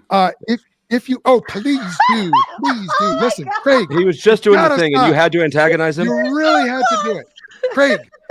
If you have to redefine the thing out of existence, you're no longer talking about that thing. And here's the spoiler alert. You're now actually talking about God, and you have conceded the debate. Actually, if you have you're to talking about redefine- the poster. You're talking about Limp Bizkit now. Yeah. Let me say Hey, something. Fred Durst. Thank you for You're making a admitting. poster. I did it all for the nookie. You're making a poster have an absolute universal mind Yeah. that has created everything. 100%. So God is still required for knowledge. Thank you for conceding the debate. Right, And here's thank the you for thing, conceding right? that Limp Bizkit is God. Can you? Right. I want to ask you something. So, in about 100 years' time, I give myself a mortal life, and I invent a time machine. I go back to the beginning of time and create the universe. Can you disprove any of that? If you go, say it again. Say it again. In 100 years' time, I give myself a mortal life, and I invent a time machine, and I go back to the beginning of the universe and become the thing that creates the universe. Can you disprove any of that? Well, how would we was no disprove it? beginning. So you can't disprove it then? No. It was a question. How would we go about disproving it? What would No, we the use? question was, can you disprove it? Yes. Go on then. So I guess the answer is no.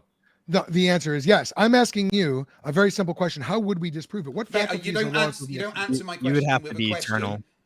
So We don't? It would have to be eternal. Yeah, is it a yes or no? Can you disprove what I have just said? Yes. Go on Yes. then. Disprove it then. Okay. Because That's in not order what for the- you to make the time machine, you would have to rely on something called knowledge, which can only be had with God. Yeah, but I went back in time and created the universe, including all the knowledge in the universe. So you concede that you needed God for knowledge in order to create the time machine, and then you went So back are in you time and saying that I'm somehow got God? rid of My God, God, and created the but my universe? God. Yes, Are we you can saying- see, but my God. We're only talking about my God. It has to be the Limp Bizkit poster. You have me. redefined that poster such that it is not that poster anymore. Think about this. You and really just gotta like the hold triune on. God redefines Dusty, Father Dusty, and Son If entirely. you have to redefine the poster, one of the attributes of God is that he is not that poster. If you have to redefine Just like one of the poster, What so the that it attribute has of God all is that the he's not attributes human. of God, one of the attributes of God is that he is not that poster. So you're Jewish congratulations, now. You have just Oh, again God. conceded the debate. Craig, Joe, You're can I, Joel. can I- You're Jewish now because you said that you can't redefine things to make it something that's not. So God is not a human, right? yeah, can I point out? So Joe, you how- just disproved Christianity. the Congratulations. the verse. Go ahead, Joe, Craig. I think I think know the Craig. verse you're Hold on, appealing. hold on. I think Craig wanted to get in there, but Flow State, you keep interrupting your own partner. Craig, go ahead. I'm interrupting everybody today. Go ahead, Craig. I think Joe is missing the point of what we're doing. We're just pointing out the ridiculousness of his stance, how something that is completely immaterial can be the thing that gives everyone knowledge, when we have already stated that knowledge comes from our own observations and experiences, and that can exist separate of God. So when you keep going, oh, you've conceded the debate. No, we're not. We are simply making the ridiculousness of your position known by taking it to ridiculous extremes. That does not negate the fact that both Flo and I have already stated that knowledge can exist separate of God.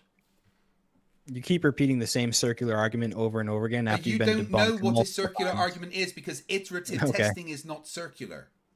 Do you use your senses for the scientific method? Yes, and you can Okay. use the And then scientific how method do to you test use it what do you use to observe By the conclusions testing of the scientific reality. method, Craig? by What do you testing use? reality. No, yeah, and how By do you test testing reality? reality. Use your senses. By continued testing, iterative testing. You're in a circle and you literally can't It even doesn't see matter. it. And It is I've not said it like 4 circular times when now. it is iterative and tested. Maybe, all right, Craig, real quick. hold I on. don't Can use we it have a as a huddle? Can we have a argument. huddle real quick? Craig, we can win this by not appealing to science. Just say it's through divine revelation, and we got him. No. Yes, say that. Say that, Craig. Say it's by divine All- revelation. Right. All praise. Craig, say it. Well, I mean, What, I know for where divine it was revelation? from. It was the flying spaghetti monster, or praises noodly appendages, who is What's way the better prompt? than your God, because my God actually created the universe in 5 days whilst drinking Craig. heavily. So what we've done is we've regressed to the point. We've regressed to the point where we're just making claims. Yeah. That's it. No, Dusty, I've proven Dusty. everything. Joe, I've I said. want to point out that you are let's now move on. banned from saying my name. Just to be clear. Let's- You said it- let's have move- I'm saying you it- have That's gonna be used hard all to of your enforce. Craigs. No, Craig, I don't accept Okay. authority. I'll sell you Alex- more Craigs. Alex, did you have a thought in here? Looked like you were trying to squeeze in. I don't have something to squeeze in, but I can go back to I had a few things. That's a bummer, man. About, I I've have got a many few things to things squeeze in. about the opening statement because I was cut off. I got one in and I had 3. Three Craig what? said Craig. 3 things about Craig's opening statement. You said that nobody has proven that God exists. They just use philosophical word games. So how do you prove that the laws of logic exist without using philosophical word games? You can test them. There are a philosophical word. Oh, game. you can wouldn't test be the able laws to. of logic. Yeah. Go ahead. How do you test the laws of logic? See if they're consistent. You don't. They're Oh, defined. Does They're consistency defined already. presuppose the laws of logic? No. Excuse me. Oh, consistency doesn't. So I can be consistent and not consistent at the same time when I test the laws of logic, can't I? All you're No, doing that is testing a wouldn't definition against a definition. Yeah. Hold on. You guys need I to will. figure I out your will position. challenge. Yes, there are different positions here, which is fine. You guys. I know that you. I know that you guys I can teamed up. get both You of you. planned. I can We get met both each of you. other here now. You're watching it, Bad right? decision. And bad and decision. and we're still Contact each we're gonna other. stomp you on this any Listen, different way we want to. I will You question guys can both of strategize you. all you want, and you don't have an Hold argument. on. You were answering. Go ahead, Alex. Did you want to finish that thought? Yeah, and look, I will question both of them separately if they have different positions on us. That's fine. But Craig said that you don't need to presuppose the laws of logic in order to test them. That's right. And ultimately, you're trying to do this backwards You're because you're the answering one making an Craig's affirmative question. claim. We're the ones questioning you. My affirmative claim is the impossibility of the contrary, like I've already said like 20 times. Please listen. The contrary of what? Can Craig answer the question, please? And then I can The get to laws you. of logic are a human concept that we have come up with. Ah, there it is. Okay. So And the now, law- do our concepts mind dependent, Craig? Yeah, and our mind. Okay, Is something and that before evolved human without- minds answering existed, your question. you said Do yeah, not and you talk said when yes. I am and- in the middle of Calm answering down, your question. Craig. Oh my Allow me to God, all finish four what of I you. am Calm saying. down, Craig. Joe, Go you're ahead, banned from Craig. saying my name. Yes. No, Guys, Craig. When you Look, ask I've got question, I've got Craig's for sale. Extra Craig's. when you ask a question. I'll take some of those extra Craigs. I need them. No, Joe, you're banned. Send me from 10 saying bucks, my and I name. got you. I got you 20 of them. Boys, I bought Craig enough. indulgences from the. Enough. He did. He bought Enough. 20 of them. Enough. Thank you. I don't care about what he bought. Craig, please finish your statement.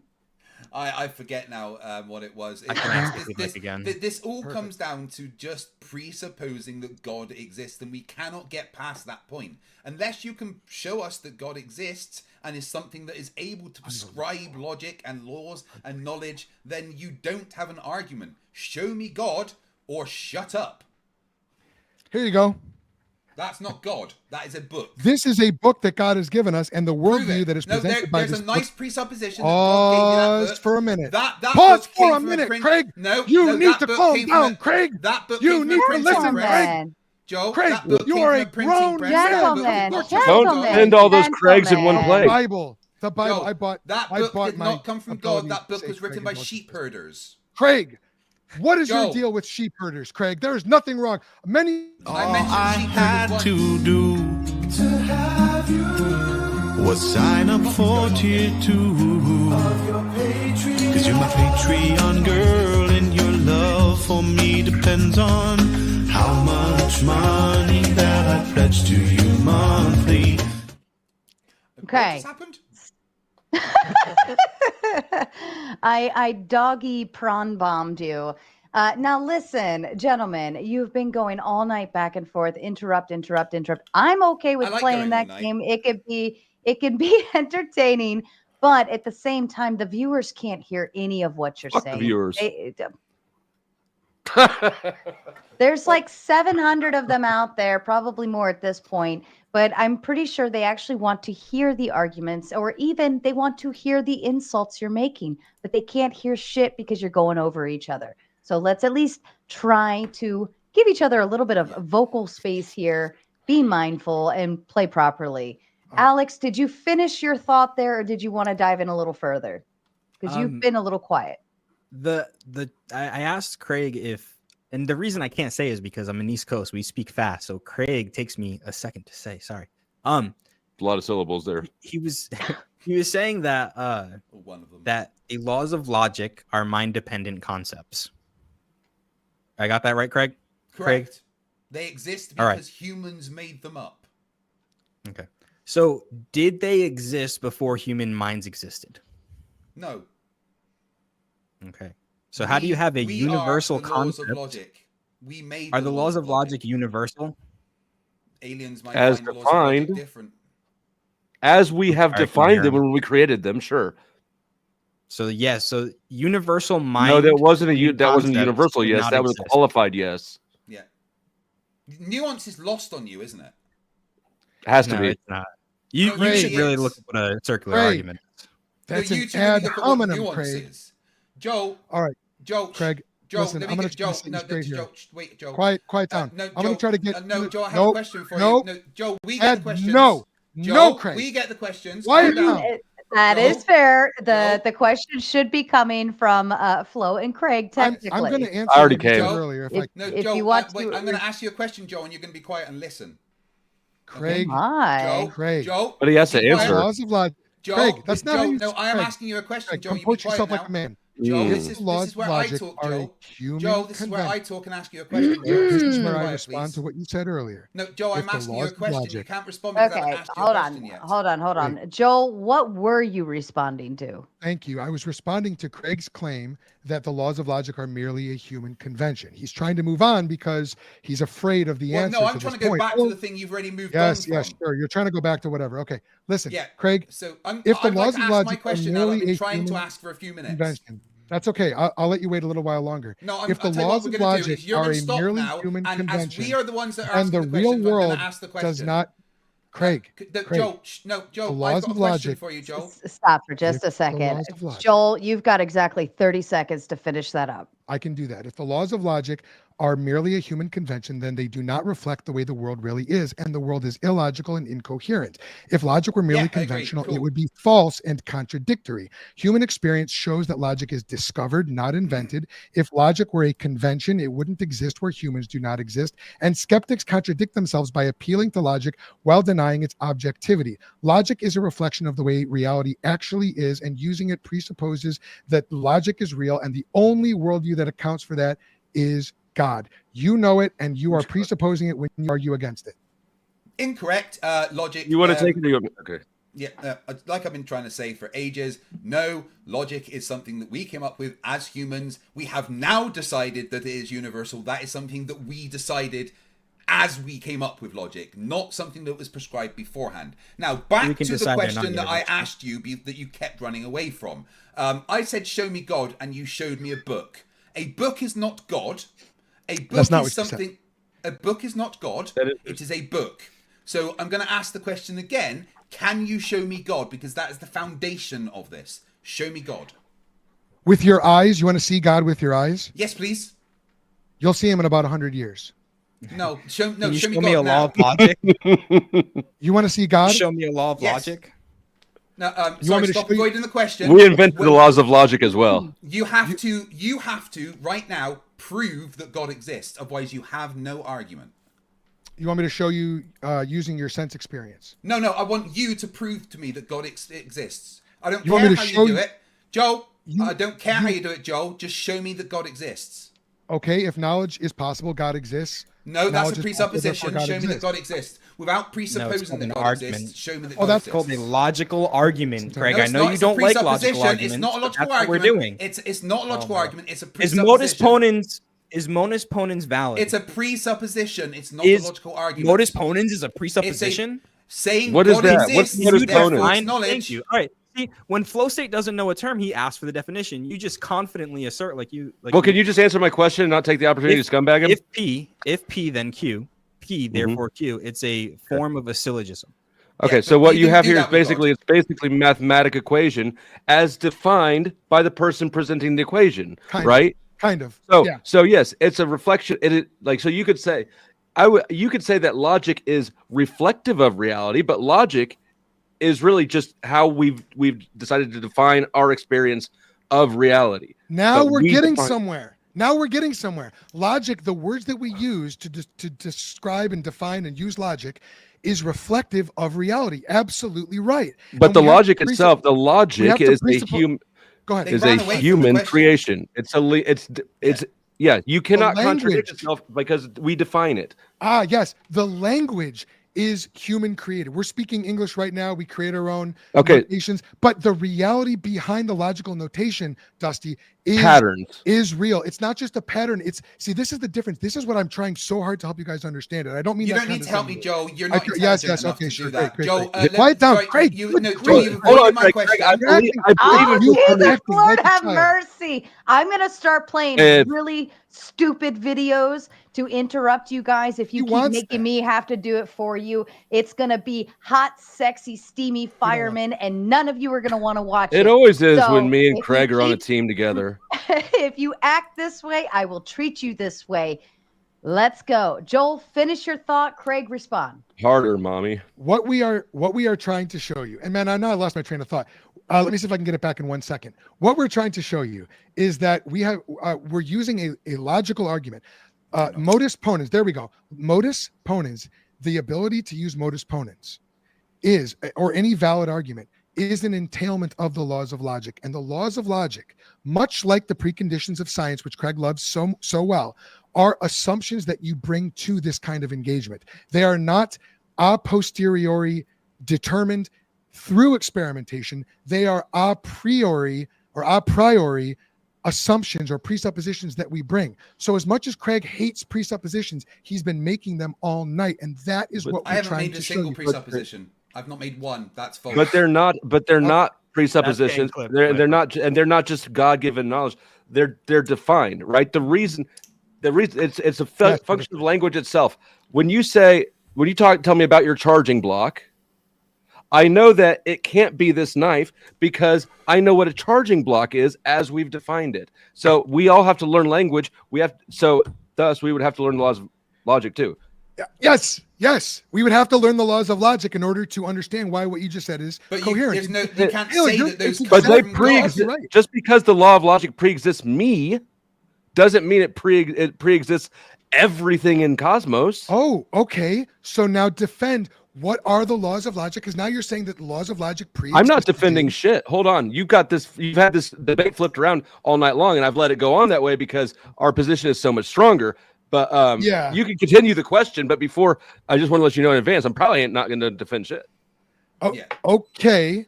You do have the burden of this proof. breaks You down understand you have to the prove fact that negative. you guys have to have an imaginary friend for knowledge to exist. Yeah. And Yeah. so break. And tell Sky me what Daddy, the- right, Craig?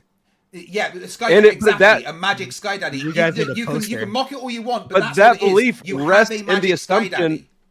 There's also an implied assumption there that something doesn't exist unless we know about it. No, that's the exact opposite of what we're saying. So what is wrong with saying we don't know where everything came from? There are some things we don't understand. Which is Well, the then why best are way we- to be. Then you don't have knowledge. Right. Yes, we do. You can there- have do knowledge you agree without that there knowing are certain everything. things? No. Here's you the can't- reality. You don't have can't. knowledge. There are certain things you do not have knowledge of, like where everything came from. Right. Certain things. So Well, making an that's not affirmative one of them. claim as if it's knowledge, that's actually lying. Yeah. You're can not- have you don't- knowledge. yeah. You can have knowledge No, without yeah, it's knowing like, every you're not single gaining. thing in the You're not universe. gaining don't know knowledge by making everything. the claim. You're losing God does. truth. Flesh that out. When you make the claim, when you make the claim Yes. that you know something, even though you don't know it, you are not actually gaining knowledge. What you're doing is you're obscuring truth and blocking yourself from gaining knowledge. So Okay. So Right. I misunderstood you. I thought you were trying to say that because we don't know some things for certain, that therefore we don't know anything. And No. and that was lying. Okay, no. So, but would you at least agree that we do know some things for certain? That God doesn't exist. I would think, I mean, our own existence, the thing, I think, therefore I am. But ultimately, there's nothing that I can say or demonstrate that couldn't conceptually be undone. Is that certain? Are you certain about that? No, I'm not even certain about that. Okay, right. So you see, I so- mean, because we don't know what we don't know. right, exactly. So Just this said is that the, matter of factly. Okay, see, so you're gaslight artists, but just because you have this knack for gaslighting my and second new channel guessing name. every single claim on Earth or any foundation Your fraction claim. of knowledge, You know what the cogito just is, because right? you're gaslight artists, as most religions are, doesn't mean that they're for God. No, Okay. my argument does though. But your argument doesn't. Could stand any up of to you any- repeat the your syllogism I've argument given doesn't 10 stand times up tonight? to any kind of scrutiny. Can either of you even repeat the syllogism I've given 10 times tonight? I don't really What's the want syllogism? Is that like a No, sermon? you can't because you don't understand. You're not even paying attention at this point. Okay, Well, we that's have been what paying every attention to no, you. that's wrong. Yeah. We Go from understand it. You keep You can't even trying to repeat it. smuggle in presuppositions, like you said a bazillion times, and then just stand on those claims without ever dealing with the issue that you have. I do want to make one thing clear real quick. The principle of explosion means that through one contradiction you can prove anything to be true. This is a very well known law in logic. Through this principle, if the laws of logic did not exist before humans' minds existed, that means there could be a contradiction. If that's true, then the world assumption. before human minds existed literally could not even make sense. Lovely That's your assumptions position. there. That was a And- whole bunch of assumptions filled with I gave you your Let me- position right back and to let you. me No, you point didn't. out- You let just me made point out- assumptions. Let me point out something existing does not depend on us understanding it. that's correct. Yes, correct. Unless it's the laws of logic, then you must know about it for it to exist. Well, according to the rules. it's the rules of the game, right? We have defined these things. So if I can lay we out the define rules of them differently? Monopoly, if we're Could all we have playing defined them Monopoly, and I say differently? this is how you play Monopoly, and you're like, no, Uno. Well, okay. Right. Oh, That so doesn't- I yeah, can that define the doesn't mean law of that- logic however I want to. It would not be the law of logic then anymore, not Oh, as so we don't know it, as we define it, we defined it. discover it. Okay, you know what? If you want to bring Uno cards into Monopoly, you can.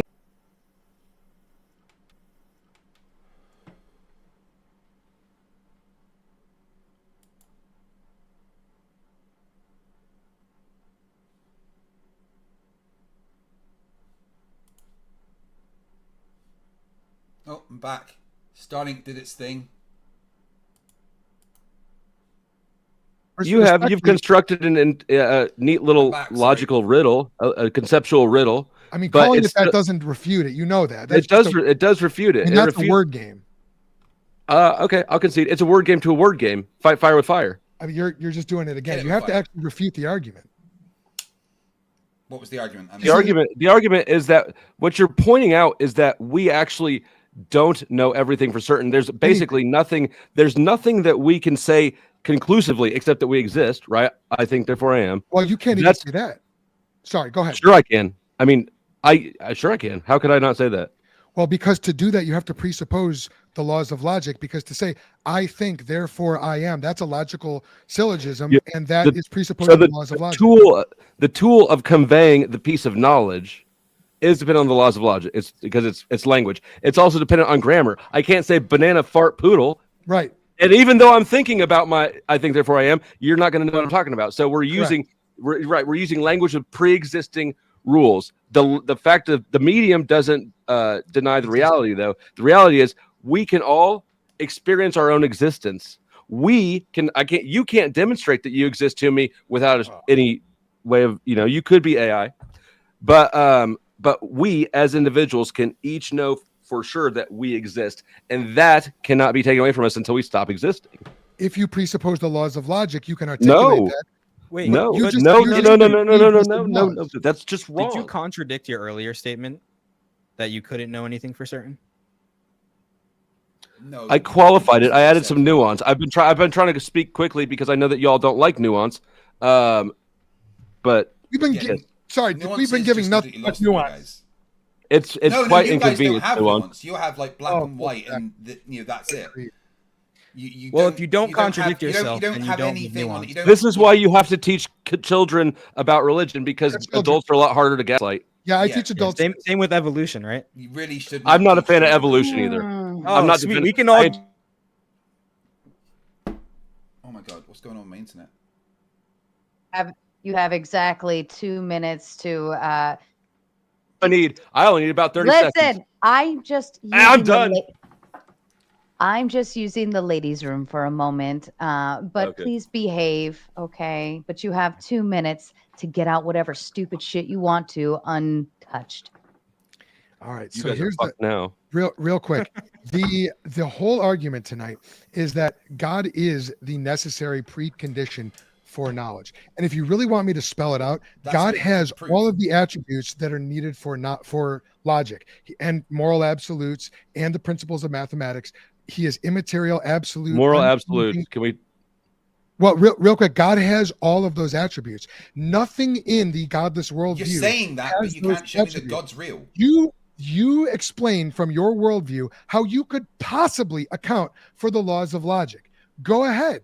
You've got language. I've done it. We developed It's been like the crux of my argument. Is that your argument is that? Do you guys really not understand any of the words that we are saying? No, I don't understand contradictions. No, we don't have contradictions. The thing is, you guys have been Or brainwashed circular by arguments. religion so much. It's incredible. Yeah, Jesus has the fact that you washed have to, my brain the fact that in you his have blood, to and defer I am to a fearful. random magical deity that 2,000 years ago people thought other magical deities were the things that but Craig, do you know that for certain? I'm in the You middle have of to talking, refer to Joe. a poster. Sarah's not here to save you now, buddy? Yeah, Get I'm in there. in the middle of talking, Joe. Craig, you need my knife. Craig, Joe, do you know I'm in the that- middle of talking, Joe. I'm in the middle of talking, Joe. Craig, did you test Joe, that I'm in the in a middle. lab? Joe, I'm in the middle of talking. Is that a Joe. real library behind you, Alex? I don't think Is it's that a a- library. He doesn't- is that a I've read science- every Yes, single Joe. one of those books, by the way. Is that a science? You did time Joe, too. conclusion? Joe. Is that a scientific conclusion, Craig? Joe, you first have to show us that God exists before we can get anywhere in this conversation. But according to what standard? Says who? Well, you are saying Well, that God we is both- what gives we us both knowledge, so made- you Says have who, to show Craig? us that God exists. Says who? I've made an Says the argument debate for that. title. But you can't even refute. Do you know that God exists? Yes, I have shown you Okay. that God is necessary for knowledge. No, you haven't. You've made the presupposition that he's necessary for God. And I've justified that presupposition, No, Craig. you haven't. No, you haven't. Then how is it that we know how words work? Presuppositions. How do we know shit Because but we God don't know exists. that God exists? Because you are you denying do. the obvious truth that God exists. That is the entire Okay. point of this debate. It's like Okay. and look, it's There not is like no- we're saying you're lying But it's to not us. the truth. You Look, have to show look, us. you all know it's- people who their girl cheats on them and they refuse to acknowledge it, right? Right? I've Okay. probably even been there myself. But Let's- it's the same way. Okay, let me engage that, and this is just a thought exercise. Go ahead. Okay, let's say, okay, I'll agree to intelligent design, right? Right? I don't Can think it be Buddha? Can it be Allah? Can it be?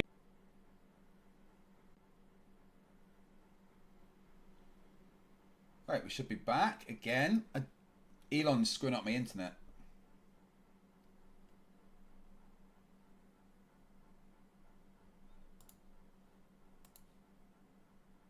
all their chips on unity or all their chips on Back diversity. It's only Christianity with the triune God of Scripture that can adequately account for the equal ultimacy of unity and diversity. Allah can't do that. All Buddha you're doing can't is do talking that. about values, though. That's just a value. There's no reason that What? a value. The one or the many. No. That I'm not talking about. I'm talking ontology, not just values or like I'm not talking value theory. I'm talking ontology. In life, there are categories and there are instantiations of those categories. I know this is getting very philosophical, but this is a debate. And I don't go this deep with my classes. Okay, but Pause. What's that? So you're going extra deep. You're going deeper than normal with us. Is this like some kind of a weird? Yeah, it is. Go ahead. Go ahead. Okay. All right. No, I don't want to go down there. My point to the impure, all things are impure. No offense. That's what the Bible None says. taken. Okay. So there are instantiations and there are categories. Only the Christian God is both one and many in his essence. God is tri-personal ultimacy. So no, that's why it can't be another God. There is no other God. That's why it can't be a poster, because the poster is not the ultimate tri-personality. So in order to demonstrate that you were just leaning really hard on the laws of logic to then reference back to a God that breaks the first law of logic. Can you show us how? Yes. How so? Because as we've defined the language, which is an important part of this, a father is that defines a relationship or a role that is exclusive of it being its own son. Because fathers are in relationship to children. Right. Mm-hmm. And you can't be the same thing. Can you quickly define the Trinity? Father, Son, and Holy Spirit. Like, I don't know what sort of definition you're looking for, but I think that's where Superman, Batman, Wonder Woman. Actually, yeah, that's great, Craig. We're actually having a real conversation. So yes, you said Father, Son, and Holy Spirit, and are we monotheists or polytheists? Well, polytheists, but you're going to say mono. No, we're monotheists. I see. I knew that was going to happen. Okay, right. I would. It's not because hope the Trinity is like still one, right? There is one God, and that one God has eternally existed in three persons: Father, Son, and Holy Spirit. So, Dusty, you articulated that correct, but you forgot. Yeah, right. Literally not. Sure, it is. It actually exactly breaks the difference. First law. It's the difference between identity and predication. Yes, we're so close. Look. The Father is not the Son. The Son. Wait. Craig, we're trying to have a real conversation. The Father is not the Son. The Son is not the Father. The Father is not the Spirit. God is three in person, one in essence. Yeah, you have we really don't need a religion lesson. We need to know where the car is red, the house is red, the apple is red. Is that a contradiction? Okay, so what is God then? What does it mean to be God? Because if God is just a characteristic that three different entities have, first of all, that's polytheism. But what does it mean to be a God? Because Jesus clearly didn't fit the bill. It's one entity, three persons. What does it mean to be God? Well, you mean just in general, or the specific? No, in your belief, because I assume that the definition of God, as far as I'm concerned, is immortal. Jesus wasn't. How was Jesus not immortal? Did he die for our sins? With respect, was he fully man and fully God? Yes. Are those two definitions exclusive of the other? Yes. Yes. So what's the problem? First law of identity has now been broken by the Trinity. No. God is not man. Jesus is not man and God in the same sense at the same time. Jesus is not mortal and immortal in the same sense and at the same time. But also, you guys are okay with contradictions anyway, right? Yeah, I don't mind contradictions. They're cool. That's fine. Right. That's fine. I can see you trying to deflect they off. released a good album in 2006. We just explained it. So there's one God.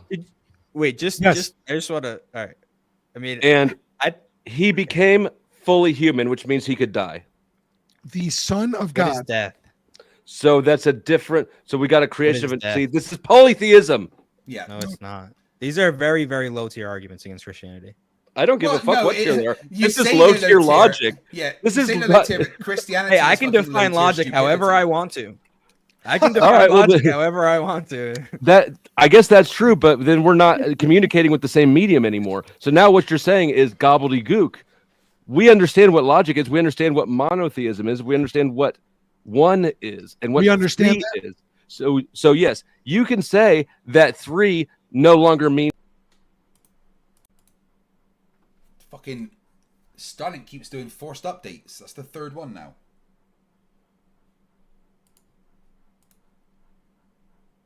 Necessarily, the only God who can ground that is the God of the Bible. What's that? Question about the Christian worldview. What is the Christian definition of 1 and 3? One means there is not more or less than a single one of these things. Okay. And 3 would be there's not more or less than 3.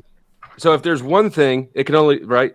So if Jesus is here dying on the cross, which What's I don't the know thing? how God can die, but if Jesus is Is dying on being the a cross, being or a person? God is also over here charging my phone. How many things do we have? Is personhood attached to being? The question was nonsensical. No. Like Is a refine dog a it. being? Is a dog a being? Sure, a dog can be a Does being. a dog have personhood? Depends on how you define personhood. It's got consciousness. Exactly. It's not a But human. It's not a person. Exactly. It's not a person. It's not a human. Is that what you mean? Well, it's not a person. Human. What's and a are person? different. Because what's a person?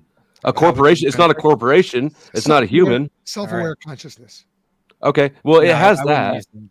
Yeah, I wouldn't use. Well, it's a dog is self-aware and has consciousness. That's debatable, but Yeah, a chimp that's- is. we don't I have to mean, go my down. dog's definitely. whole argument self-aware. was- Have you met a border collie? They are definitely self-aware. Oh, you got one of those? My- Those are self-aware. Oh yeah. No, I don't think you can make the argument that personhood is attached to being. You don't have like. I mean, a dog has And zero again, personhood. this is one just being. semantics. That's why I asked you. Well, It no, depends on how that's- you're defining a person. If you're using a legal definition, Yes, then yeah. corporations are persons. No, If you're using semantic or colloquial definition, you're A referring human to being people. regarded as an individual. Okay, well then God wouldn't fit a person, so it doesn't matter. So God doesn't have personhood. Let's ask the Constitution, shall we? Because according to the Constitution, not all humans are are people, because we're That's not also slaves, true. only classed as 3/5 of a person for voting reasons. Okay, so Children, we're not And- actually basing our argument We don't today on use the Craig. Constitution. So that's okay, Craig. But back to the serious conversation. No Well, you offense, asked Craig. how do we define a person, and I that didn't depends know that. who's trying to define How- it. There's my point. Yeah. Okay, so how I- did you define it? I said a self-aware. What did I say? A self-aware consciousness. Okay. Okay, so And does everybody agree with that? I don't know. I came up. That's an iterative. That's a speculative I'm okay with going forward with it. Thank you. Yeah. So God would be 3 centers of consciousness, 1 essence or 1 being, and there's no contradiction. What there is a because being then? A being is an entity. God does. There is no So God's more contradiction. than one entity. Hold on. There is no. What? Okay. So a What? person, Craig, a seriously, person what? is a person. Right, So my, how is my it? personhood definition was bad. That's the only point you've gotten all night. Just saying. Okay, but no. We're using Joel's anyways. What's a person? I say a person is a self-conscious. What did I say? A self. Oh yeah. What's a being? What's a being? Self-aware consciousness. A being is an entity. It's a maybe let's call it a self-contained essence. So there's 3. Okay, so these are synonymous. You're using No. different words. You're making a difference or a distinction without a difference. Well, respectfully, not at all. There's literally thousands of years of theology and philosophy that have unpacked these definitions. There is. But there's more history showing that the world is flat. I'm not in. I don't. I honestly. That's a. So total my point is that total the age of something is not reflective of its goodness. No. What I'm saying is this isn't something I'm just like when we're talking about the difference between essence and person, or being and person. This isn't like something that we're just sort of just pulling out of a hat. I mean, So I understand that. Can there's a you long- can you explain to me then what the difference is? Have knowledge. What's outside the of- difference between a person and a being? Yeah, I a think this is being. very off topic, but It's not. It's exactly on topic, and you No, fucking know that. That's can't- why you. That's why you want to say it's I'm off topic. literally looking at the chat. Literally, dude just said I'm falling asleep listening to this. So I'm looking at. Yeah, I know. There's a lot of Christians coping right now. Go ahead, Joel, please. Yeah. Right. Sure. No, we love talking about God. We love God. We know God. God saved us from our sins. I could talk about God all Love night God. long. How can you love such an evil thing? Yeah, sure, Craig. Sure. Yeah, Evil by evil. what But- standard, Craig? And how do You you do we really gotta good on define those God names, as- Craig. We should do Anyway, one of those. God is look. We might just have to leave it here, and you don't have to like it or agree with it, but we have to use typal counting. We have to count things according to their type. God is one God, eternally existing in 3 persons. There is no contradiction there, Good, and that's but- the only theological concept, the Where it's only at. God that can What- Oh my gosh. What That is the difference only God between a that being and a person? We were almost there. that can sufficiently and adequately ground the three laws of logic. That's it. That's the argument. Presupposition. I mean, What yeah, is that's the the difference justified between a presupposition. being Very and a good. person? I've literally just given you that. A being is a self-contained entity. A person is a self-aware consciousness. So what? But those are, you basically said the same thing twice. I didn't. How do I know if I'm looking at a being or a person? Well, how would you know? Ask it a question. I mean, Which one would answer me? And how would they well, if it answer? answers you, it's a person. Craig, are you a being or a person? I think I'm a being and a person. Yes. How can I prove that he's only a being? What? He's not only a being; he's a being and a person. Do you? Can you give me an example of a being that's not a person? A dog. Or a person? I'm sorry, a person that's not a being. Let's do No. that one. No, exactly, because they're the same thing. I don't know. No, have you met flat because earthers? all persons are beings. A person is just a subcategory of a being. All persons are beings. Not all beings are persons. This is Right. you're All thinking- narcissists are psychopaths. Anyways, we're saying the same thing. Well, almost, but ours can ground knowledge and yours can't. And I think that there's a pretty crucial No, difference. there. we can. We can ground knowledge in our shared experiences and observations. Not this again. Yes, this again. I'm sorry, but you can't get around I've that. debunked it like 4 That's just a times. No, presupposition, just Craig. saying you've debunked it hasn't debunked it. That's just a presupposition, Craig. Are No, circular it's arguments not, it's not okay? a presupposition. Is it okay to use circular Presupposition, Craig. arguments? It's not a circular argument. You can Justify say it. circular Justify argument. it, It's John. just How do you Yeah, know I've your already- I've senses already are done that. reliable? Yeah. yes, because we can test them. So, if How we're do you- feeling, how let do you me read get the it back on observations? How track do you a little observe bit. those tests? Let me get it back on track a little bit. You guys, as you just demonstrated, the Christian God does not abide by the first law of logic. So you're at a crossroad now. Do you? What is the higher authority? The laws of logic or God? Because you can go with faith or you can go with reason Joel to has given support an the answer. claim that you don't actually have knowledge of. That's a form of the Euthyphro dilemma. But I want to rewind 30 seconds because you said we just conceded that the Christian God violates the first law of logic. What is the first law of logic? Identity. So we're saying that God is not God. Well, the exercise we just went through was me asking you basically to explain the difference between the being and a person, and that's exactly where you fell apart, and we went back. So I'm taking that as a concession, even though I know you're going to say it's not, but you're also not going to explain it more. Well, I respectfully, I think I've explained it pretty thoroughly. I think everyone watching has seen me explain it, and I gave 2 different definitions. They weren't identical. You said a lot of things. They weren't mutually exclusive. Okay, Yes, then one more time. Can you give me an example of a person that's not a being? Hear me on this. In 10 words or less. If I say no, that proves my point, not yours, because all persons are beings, but not all beings are persons. Those aren't identical concepts. So there's How do you like not that's understand very how that important. defeats your argument? Because it's the same thing. It's the same thing. Just one's a little bit more refined. If Don't God is failure- completely unique, should I be able to give It's you like saying a car and an automobile, right? Not all cars are automobiles. Okay. But if we're all sitting in the same thing, moving down the road, we're all in one car. That is a monocarist view. Right? I love that. So we have You can't say that Ride sharing there's is actually monocarist. 3. We're not actually driving in 3 vehicles just because you happen to own a vehicle and I happen to own a vehicle and they're in the garage at home. It's a terrible analogy. I agree. It was fan-fucking-tastic. Praise Limp Bizkit. I mean, it's a terrible analogy. I mean, you Okay, it was a really bad analogy. Thank you. Yes, I'll concede that point. Okay. So we count things according to type. We count persons according to person. We count deities according to deity. There's one deity, 3 persons. That's not a contradiction, and it's the only grounding for the law. How many gods are there in the Greek Pantheon? Zeus, all that shit. How many? I don't think there's an ultimate creator god in the pantheon, but Because in the probably pantheon, thousands. you have a lot of gods, which is what you're referring to, right? No. The difference between Zeus and Poseidon, they're both gods, but they're 2 different gods. Correct. Jesus and God are both gods. They're 2 different gods.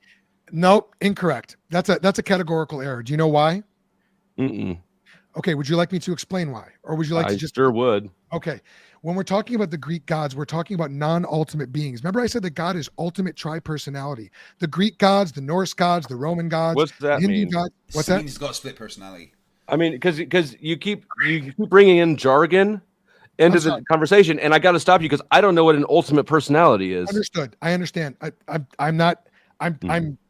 That's helpful for you to say that because then I can try to translate what I'm saying into language we can all understand. Okay, the God of the Bible exists. Let's say this: He exists necessarily. He is higher than all. We literally call him God Most High. We sing songs about God Most High. One thing that We sing songs about Nookie. great.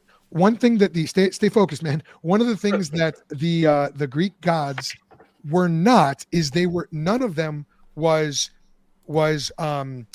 existed necessarily. Okay, you can read about the birth of Zeus, the birth of Athena. You can talk about there's the birth of Jesus. Yeah, with respect to his human nature, yes, but that's categorically different than Zeus. Zeus was not an incarnate ultimate god who became man. Zeus had an origin. Do you see?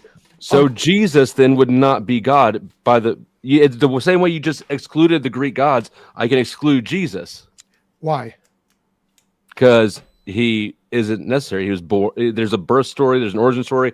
The universe existed without him, right? He died for 3 days, and I don't even get into the Old Testament. He wasn't in the Old Testament. He was. But regardless, we could just say that we can just point it. We can just point at the 3 days in a hell. debate on that soon. It'll be fun. Yeah. And say that the 3 days that Jesus before Jesus rose is enough to show that he didn't, right? Well, no. First of all, when Jesus died, he did not cease to exist. That's very important. The Bible is unbelievably clear about that. And two, prior to Jesus' incarnation, do you think that we believe that Jesus didn't exist prior to the incarnation? No, I know that you try to insist he did, but there's nothing really there's nothing in the Old Testament that says that. And isn't that nothing like Genesis 18? I don't know which one that is, but like I've heard the Christians go through and say, look, it talks about the Lamb of God. Jesus was a lamb, right? Like this is the sort of God. It talks about the angel of the Lord. But Jesus, but regardless, we are Christians. If you're going to do an internal critique of the Christian worldview, you have to actually attack what we actually believe to show that there's a contradiction. Well, I don't know which variation you've got in your own head. Well, I'll tell you which one. Let's open up to John chapter 1, verse 1. It's right there, first verse of John. This is a trap to Bible study. Yeah, just to be clear, which version of Christianity are you, Joel? I'm one that believes the Bible. Yeah. Which one though? There's lots of. He's a Protestant. He's a Protestant. I'm the one that believes that John 1:1 says that in the beginning was the Word, and that's referring to Jesus. Yeah. So give me a name. He's a Presbyterian or a Methodist. Which particular sect of Christianity are you? Could you please tell me? So far. Real quick, Craig, you're trying to divert the conversation. I'm not ashamed of what kind of Christian I am. No, I'm not. I'm genuinely asking, so I know what your argument is. I understand that. I'm talking about the Bible. You're trying to sidetrack, and you gotta. No, I'm not. I'm asking what is the name of your sect of Christianity? Why don't you pause for a minute and let's see if the answer that I just gave was understood by the person who asked it. Your partner, who you're supposed to be helping. He is helping me. Can you just answer the question? What is the name of your sect of Christianity? So are we going to say asked and answered on that question then? Do you concede? You understand that Christians believe that Jesus pre-existed the creation? I'm just going to ask it again. Not you, Craig. I'm your talking sect to of Christianity. I mean, I don't know why I have to answer this question for you guys. He's an Orthodox. So are you Orthodox? Are you? I thought he said he was Catholic earlier, but I thought I could be wrong. No. I'm if you want to go down the look, I'm just before I answer it, since it's so important to you, I want to just say we are now moving on to a new question. I did correct the false understanding that Dusty made, where he was trying to say that we believe that Jesus did not pre-exist the incarnation, and that Jesus ceased to exist. No, that would be your false understanding that you corrected it, but we can move past it. We took Joel's plane and flew it way past the debate prompt a while ago. Yeah. That's okay. We're gonna conclude here in about a minute, and then we'll roll into closing statements. So if you had a final thought to that, I would say go ahead and finish it up. Closing statements or final thought? Or just the final thought to what Joel and Craig were going at, if you wanted to conclude that notion of it. I mean, I was asking a genuine question and no one was answering me. Well, that's because you have a British accent and they sound sarcastic even when they're not. No, It's a it's fair because I point. was answering. I mean, it kind of, So Joel, No, genuinely, what is the name of Yeah. your sect of Christianity?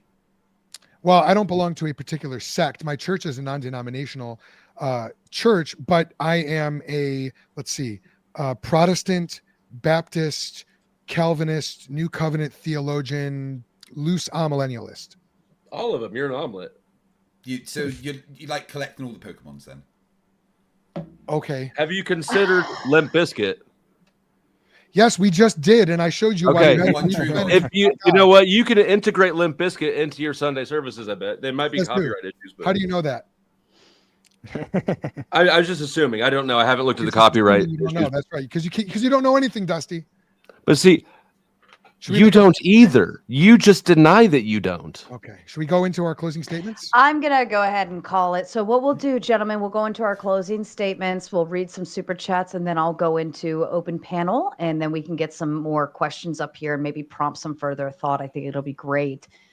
If you are a member of the Raging Tomato, I'm going to go ahead and post the link now in a community post. You will have it in advance. You feel free to start Same to my piling up members. backstage. If you want to go ahead and start popping backstage now, and then to the general public, sorry, Gen Pop, you will be getting the link dropped here shortly. All right, so let's start with Flo. Powder Dusty, go ahead with your closing thoughts. I want to go last. You are going first. You had last thought on opening statements. I always come first. I can just remove you from the panel and let the other gentlemen continue. I'll go last. You guys are cute. This is awesome. You're cute. Flow State, you can either forfeit your closing statement or go ahead and give it now. I'll just barge in at the end. Craig, to you, closing statement. The foundation of the argument was never really addressed. We have to prove that there's a God to say that knowledge comes from God, and just assuming God to show that knowledge exists is never showing that there is a God. I can never prove there is or isn't a God, but I can show how knowledge exists independently of God without assuming something. And I don't think that they ever really addressed that point. They accused me of circular arguments, but asking for evidence isn't really a circular argument. Well, all they had was circular arguments. Yeah, so thanks for that. It was fun, Sarah.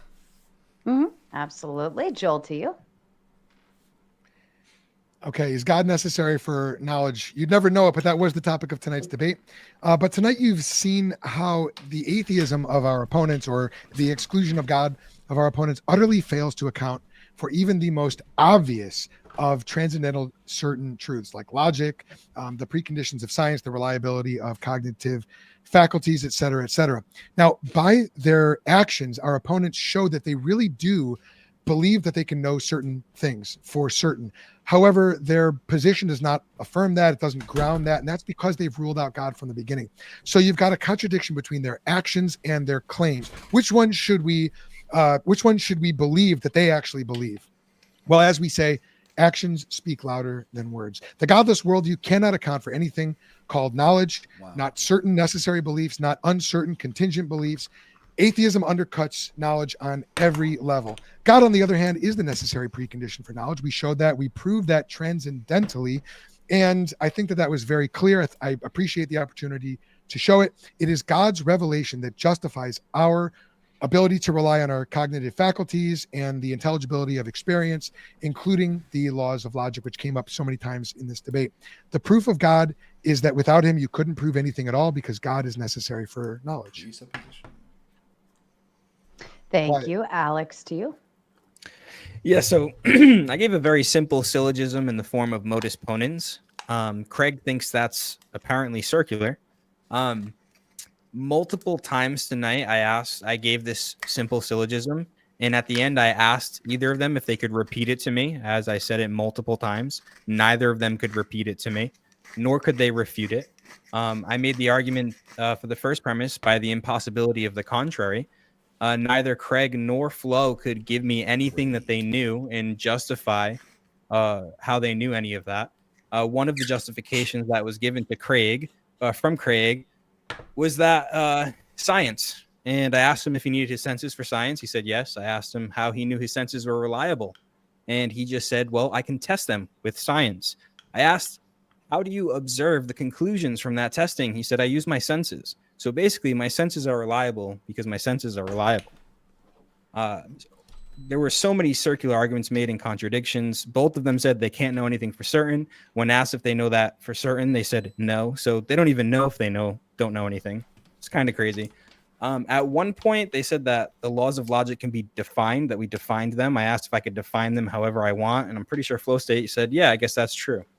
I also heard, and sometimes it's hard to tell with the sarcasm, I could be wrong here, but I'm pretty sure they said there's nothing wrong with contradictions. Now, if there's nothing wrong with contradictions, that violates the law, the logical law of the explosion principle, which states that if there is a contradiction, then you can make anything true. Now, even if the sarcasm did go over my head for that last one, like I said, sometimes it's hard to tell. They said that the law of non-contradiction could have not existed or did not exist before humans existed. So therefore, the explosion principle would be violated right there anyway. So that's it.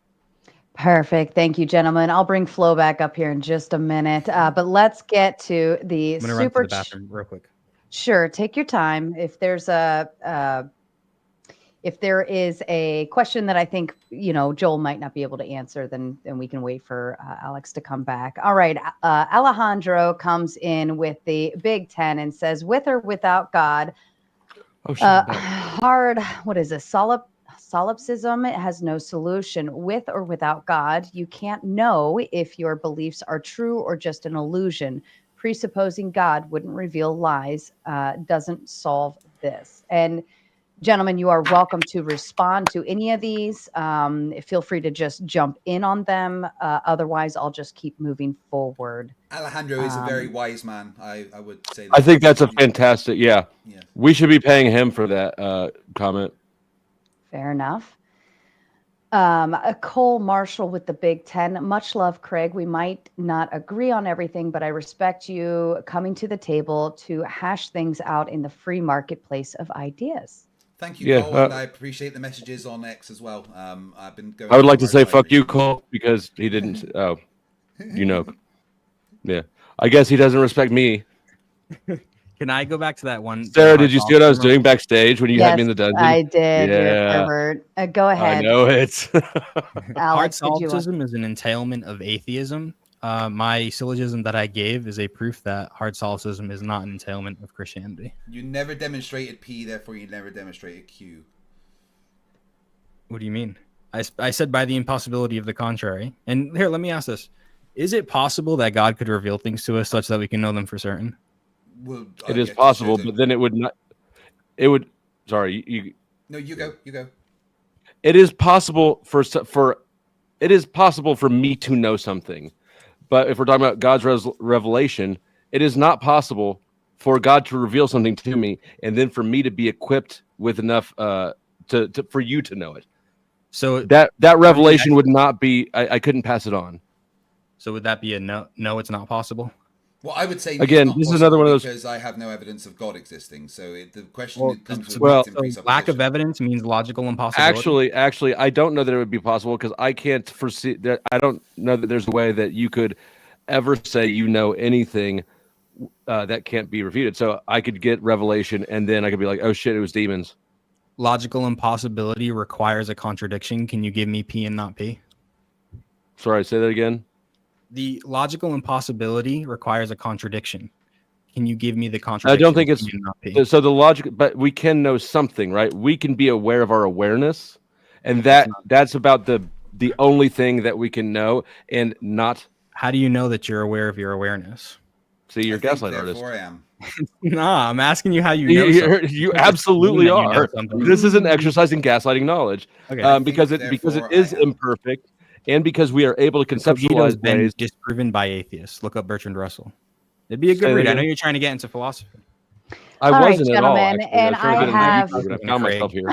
Gentlemen, I have dropped the open panel link to the general public. You're more than welcome to drop them on your sides as well if you so choose. Put it in mine too. Okay. Alejandro with the big 5, the laws of logic are not perspective. They are not prescriptive. They are descriptive. They describe what we see and how we think. They don't dictate how the universe must be. Q-tard, somebody have a thought? Yes, I do have a thought about that. Mhm. They're descriptive 50 because words that or is the less. way.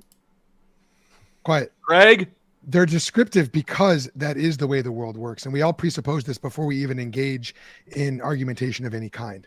That yes, they are authoritatively descriptive, and we've never denied that at all. If they are just merely human convention, then they're not true, and the universe actually is incoherent and illogical, which means is that possible? when we engage, no, it's not. Which means that if we try to debate them or discuss them, we actually couldn't even get off the ground because Hold on. the laws of logic could be violated all the time because they're not real, and they should be. Which is violated. what we've seen here today, actually, Okay. Yeah. ironically. Sure. Okay. I was going to ask you to reiterate, like, you're saying there is no possible way in which we can conceive of that being the case. Correct. You literally. But there cannot- is, because we're doing it right now. We're conceiving of it. No, we're not. Oh my God. Are you conceiving of a universe in which the law of non-contradiction is not real? Yes. Describe that world. The absolute Sure. universe. It's just DC like just launched it's it. just like this one, but we don't have language. So we do have language. All right. Q-Tar coming with the big 5 says, oh, nice. The Pee Wee Herman defense. Anson Knowles with the big 5 says, God is required for knowledge only if you deify the actual universe. The God of the Bible is a myth that required knowledge of words to construct. Anson coming back again with the big 5. You win this argument by getting the theists to demonstrate how their God isn't a myth. They think all the other gods are a myth, so they are close. Yeah, I'm frankly as these guys here are almost as atheist as me, because the only difference is they believe They're more than me. Well, I believe that there's not 3,000 gods. They believe there's not 2,999 gods. So they're basically as atheist as I am. You know that there's some Are debate. you a pantheist, Phil? There's some Sorry, what? two of you spoke you at a the same pantheist, time. Am I what?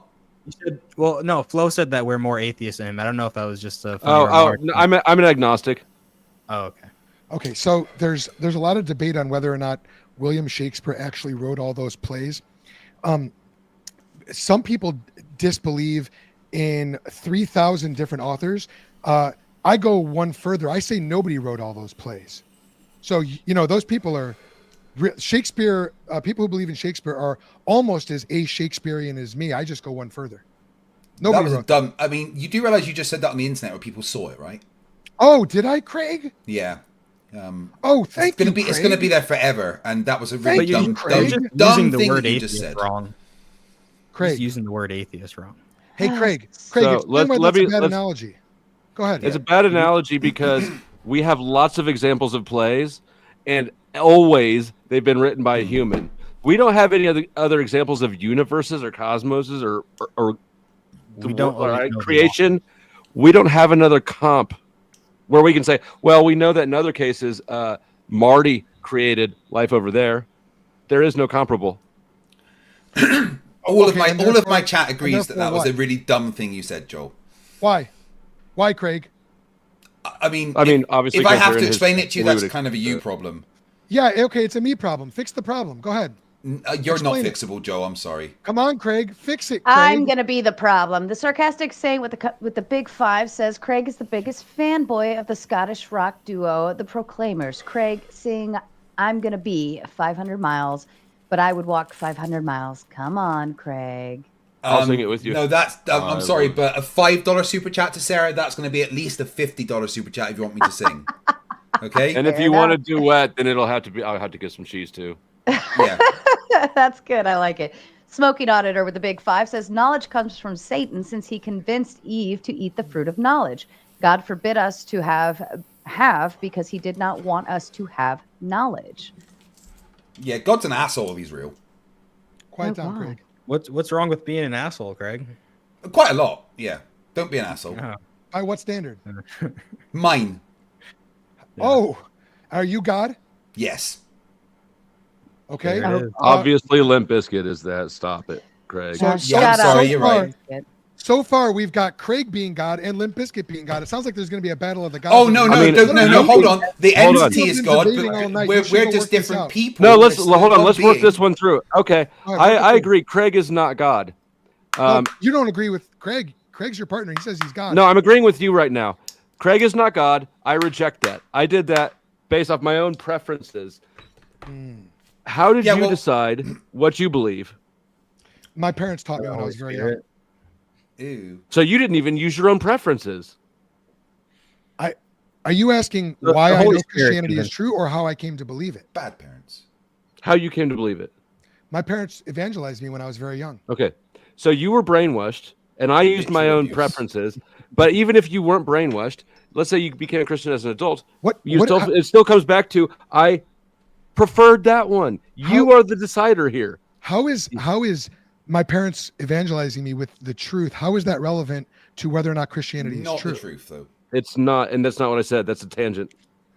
Truth is Why did you probably bring it another up? one of those concepts that we define, though, right? No, your parents brainwashed you because they taught you your belief system before you were old enough to have rational, critical thinking. Parents teaching children things is not Look, the definition of brainwashing. When So kids now are you're under 5 gaslighting. years old, Teaching them religion is brainwashing. kids Oh, under thank 5 you, years old. I Craig. can't remember if it's theta. They're in one of the brainwave states. They're basically hypnotized for the first 5 years of their life, and they just absorb brainwashing things wrong? without being critical about them. That's why it's important to teach kids religion young, because an adult is going to have a hard time with the Trinity. Is brainwashing wrong?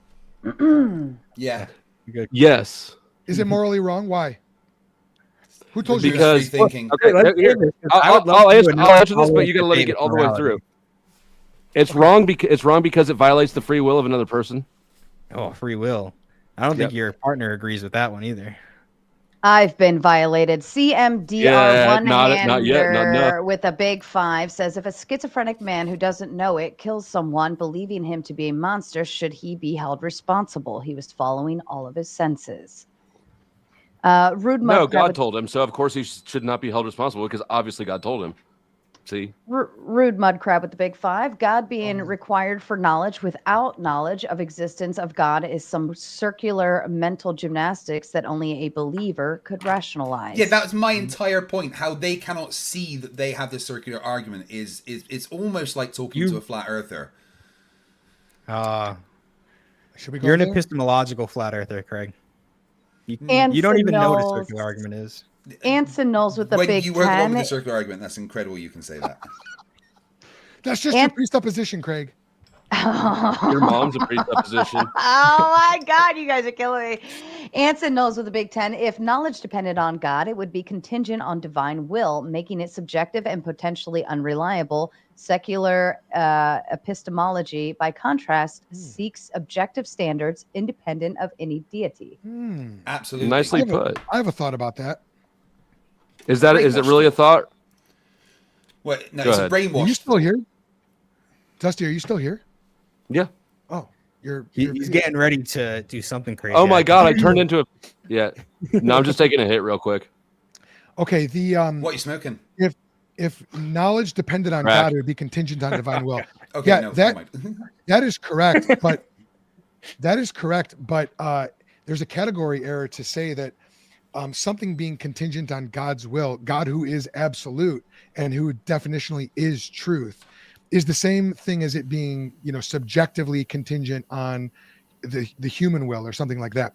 God's truth is rooted in God's nature. God knows all things, so truth is what comports and conforms to the mind of God. So it's weird this that is- This is definitional to God biblical knows all Christianity. things, huh? That just proves that if he's real, It's weird that earlier you said that you can't redefine words, or that you told us we shouldn't, but to redefine truth as God, right? So I guess if we accept the Christian worldview, just argumentatively, then for sure, you can't know anything without God, because nothing can be true without God, because God is truth. God is truth. Jesus Christ. But is really, truth is a concept, and it's a feature of a claim. Truth isn't even its own thing. It can't even stand its own right. It is descriptive of something else. and how can God be truth when God lied a bunch? We should define it. Anson knows with a big 10, human civilizations have developed vast bodies of knowledge through trial, error, and innovation, often in the absence of or in conflict with religious frameworks, showing God is not necessary. That just shows that Facts. belief in God is not necessary.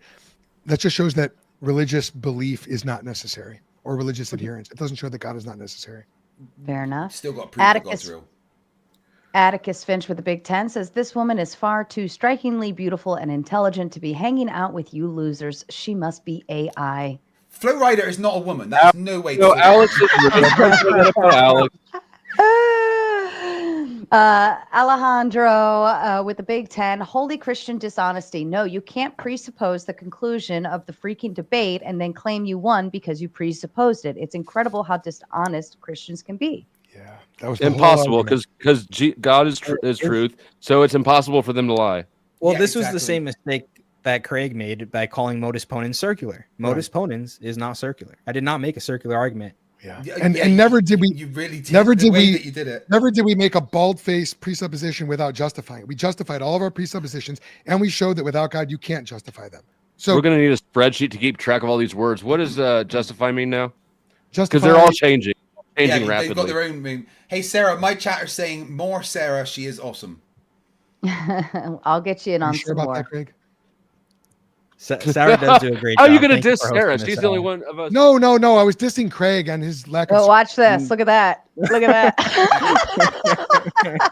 Sarah, I She's was a not tyrant. dissing I you. could have told you that. She left me downstage for a long time earlier. That's what you Although my get. chat is saying less Joel. Craig, you sure about that? Aw, poor Joel. Yeah. What are they saying about the powder Dusty? They're saying he's awesome. Lots more of him. They're awesome too. I've been debating with him the whole night, Craig. Poor Alex. Poor Alex just got left out of this whole debate. What? They're, He got they're called- asking Alex if he can To change be his shirt. fair, it does. Yeah, it dude, does. is my said shirt it looked, that bad? somebody said it looked like, It looks you like just grease left stains. work.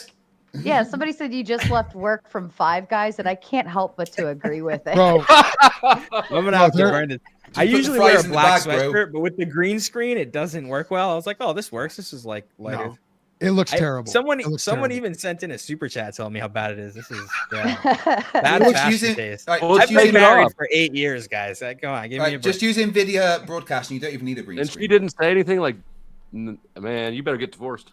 This is what my house actually She's looks like sick at the laying in moment. bed right now. I have no green screen behind me. I'm in the middle of moving home. You What are don't those need a green boxes for? Are you moving? Yeah, the roof of my home was removed by Storm Eowyn, so I now have to change Oh, man, the house sorry. because I know. apparently having a roof is an important thing. Jeez. They can't get another Yeah. roof. man. All right, Tiki Tack with the Big 10 says, I'm Because loving you don't have this. any Mexicans over there. Tiki Tack with the Big 10 says, I'm loving this debate. I haven't laughed this hard in a while. Anson with the Big 10 says, their God-dependent epistemology includes divine deception. God could mislead us. Knowledge becomes unreliable. Secular epistemology avoids this by grounding knowledge in verifiable evidence and reason. It's Speaking not an facts. internal critique because it's not an internal critique on the Christian worldview. But secondly, literally grounding is, it in verifiable evidence and reason, we already went through that completely circular. That was the whole opening statement. Fair enough. Alejandro with the Big 10 says, since these Christians like presuppositions so much, I can have knowledge without God because I presuppose I can have knowledge without God. There, I won the debate according to the Christians. That's incredible. That's great. Good Well job. done, Alejandro. You did it. Don't justify your presupposition, just assert it. That just Answer like with the Big 10. Limp Bizkit poster. God's handing out knowledge. Right. Awesome. Oh, wait. He left it in a 2,000-year-old Aramaic text that everyone disagrees about the interpretation of so much that they fight wars over it. Seems legit. There were It's wars Greek fought too. over the interpretation of scripture. It's also Greek. Hey, do you want to know the reason why I'm not a Christian? I read the Bible. No. It's because you hate God because you believe You in know, him. Because you know why the reason I am a Christian? Because I read the Bible. No, you did. Christians don't read the Bible. Is that a real statement? It was tongue in cheek, but you didn't but know what yeah, Genesis Christians 18 was, it- man. it- Come They like People on. who certain are- passages, that's for sure. way Is more. Is this real? You guys are saying Christians don't like the Bible or don't read the Bible? Is Most that of The Christians the vast like that. majority, What do vast you majority of them. in all seriousness, have you guys ever met real Christians? Do you know Christians Yes. at all? A lot of my best I friends mean, are Christians. I think that that's for God to determine who's real Christian or not. So all I can do is take them at face value. Totally, I agree. But you understand that if you actually follow this book, you'd be reading this book every single day. You know that, right? So is your argument just? I'm actually reading it again tomorrow. I do atheist reading of the Bible on my channel on Tuesdays now. That's good, but that's not what I'm saying. Certainly the reason why I'm an atheist. Oh, You Lord. read the Bible and you judged it according to your godless standard. Answer with the Big Ten. God is the ultimate knowledge tutor. He's the type to ghost you before the exam, then claim it's part of the plan. When you flunk, I'll take a human teacher who actually shows up. Thanks. Romans 9 would apply. Anson again with the Big Ten. Relying on God for knowledge is like waiting for Sarah to slide into my DMs. Endless waiting, divine beauty, but no real connection. Anson, just keep the faith, keep sending in super chats, and one day. You're jealous because Sarah's been sliding into my DMs, so I guess I win, right? Ticky tack with the Big Ten to Don't Wi-Fi. don't cuck the donors. This is the chat I was talking about. That's hilarious. I figured it was some kind of like a tie-dye thing, you know, like I figured it's like a pattern or something. I'm trying to give him the it's the grease trap, the tie-dye grease trap edition. That's fantastic. Poor Wi-Fi. You do the same to me, believe me. Jeff with the Big 20. Evil is a religious belief, Craig. Incorrect. When he gets back, we all have to be like, "Why'd you change your shirt? It was totally fine." The concept of evil you can think, exist oh, without. no, he did it. He put on a Gaslight him. black one. Like, I'm not gonna, and black pants. He's like, I'm not gonna make that mistake again. Now I get a free plug. If you're in New England, Man, we were just messing with you the taken whole out. time. The other shirt looked fine. It looks great, man. What was the Did I burn it issue? live? Gaslight him Is that some TOS? more. That's all, that's most of what this conversation has been, right? Yeah, that top's not working on camera. It's freaking out. You should get the other one back on. Sorry. All right, let's finish up. We got more backstage waiting. Answer with the Big Ten. If knowledge requires a first cause, then who had the knowledge to create the God that created knowledge for all us lowly humans? The theists are good doing their question. usual infinite regress cope fallacious. Alex, do you want to address that? If knowledge requires a first cause, that wasn't the argument. Yeah, let me explain. Anson, God doesn't have to abide by any laws at all because God pre-existed them. So we can say literally fucking Not the anything argument. about God, and it's true because God. That's not an internal critique. That's an Nor is external it the argument that I critique. gave at all Yeah, tonight. completely. You just ignore the internal critiques by saying it's not an internal critique. It's a very. If they're not an it's internal sneaky. critique, then they're not an internal critique. Can you define internal critique? Yeah, the thing we just did. Oh, goodness. Can you Hold define on. an internal critique? I don't know what it is. Okay. an internal- Sorry, Oh, go ahead, sir. Go ahead. All right, just very quickly. I will try to be concise. I know it's hard for me. An internal critique is when you, for the sake of argument, step into a worldview in order to evaluate it given its own terms and try to see if there's an internal inconsistency. Okay, so aside from being a little cheeky, what did I say about your perspective that's wrong? Remind me what you said again. We don't believe that God pre-exists the laws of logic. We believe that the laws of logic are a reflection of God's nature or God's mind. So I mean, but So so they popped into existence at the same time. See, this is what I'm talking about, though. God does not have to abide by our worldly rules, so we You're can say there's gaslighting. one God and three gods at the same time. You're We can gaslighting. say, Religious I person am? saying we're gaslighting is hilarious. Yeah, a religious person is saying you're gaslighting. You need to deal with that because that's what you're doing. That's not what he just said. They popped into You existence. keep at the using same that time. word. I do not think it means what you think it means. That's gaslighting, Craig. okay, Look, you just so made did up God create gaslighting because you're everything? crazy, okay? Did God thank you, create Craig. everything? Crazy according to what standard, Craig? Oh my Did God God. create everything? Did you not really get that joke? Jesus. Am I going to have to explain every time I be sarcastic? Oh, or thank use a you, joke Craig. on Now you? let's go have a real conversation. No, Dusty, go ahead. you're not worthy. No, of it. not you, but Dusty. Can you say it's just a flesh wound? Oh, my God. Yes, I did get the reference. Um, I've seen Princess Bride many times. Go on. that's Monty Python, isn't it? It's Monty Python. Oh, the flesh wound is, but Yeah. you keep on using Okay. that word. Yeah, I do not think it means what you think. I don't even remember what I was saying. Probably for the best. Next Keep super reading chat. them. All right, we got two more, and it's real quick. Robert Demita with the Big Ten says, "Thank you for the stream, Sarah. You're welcome to you, Robert. And just with the Big Ten says Craig is looking especially lesbian tonight. I do Fair like enough. women, so yes, there That's is that. fair. That is fair. All right, Well played. gentlemen, let's go ahead and go to open panel dumpster fire. We're going to have some fun with this. I've got a full backstage lined up and ready to go. Let's go ahead and hit it off.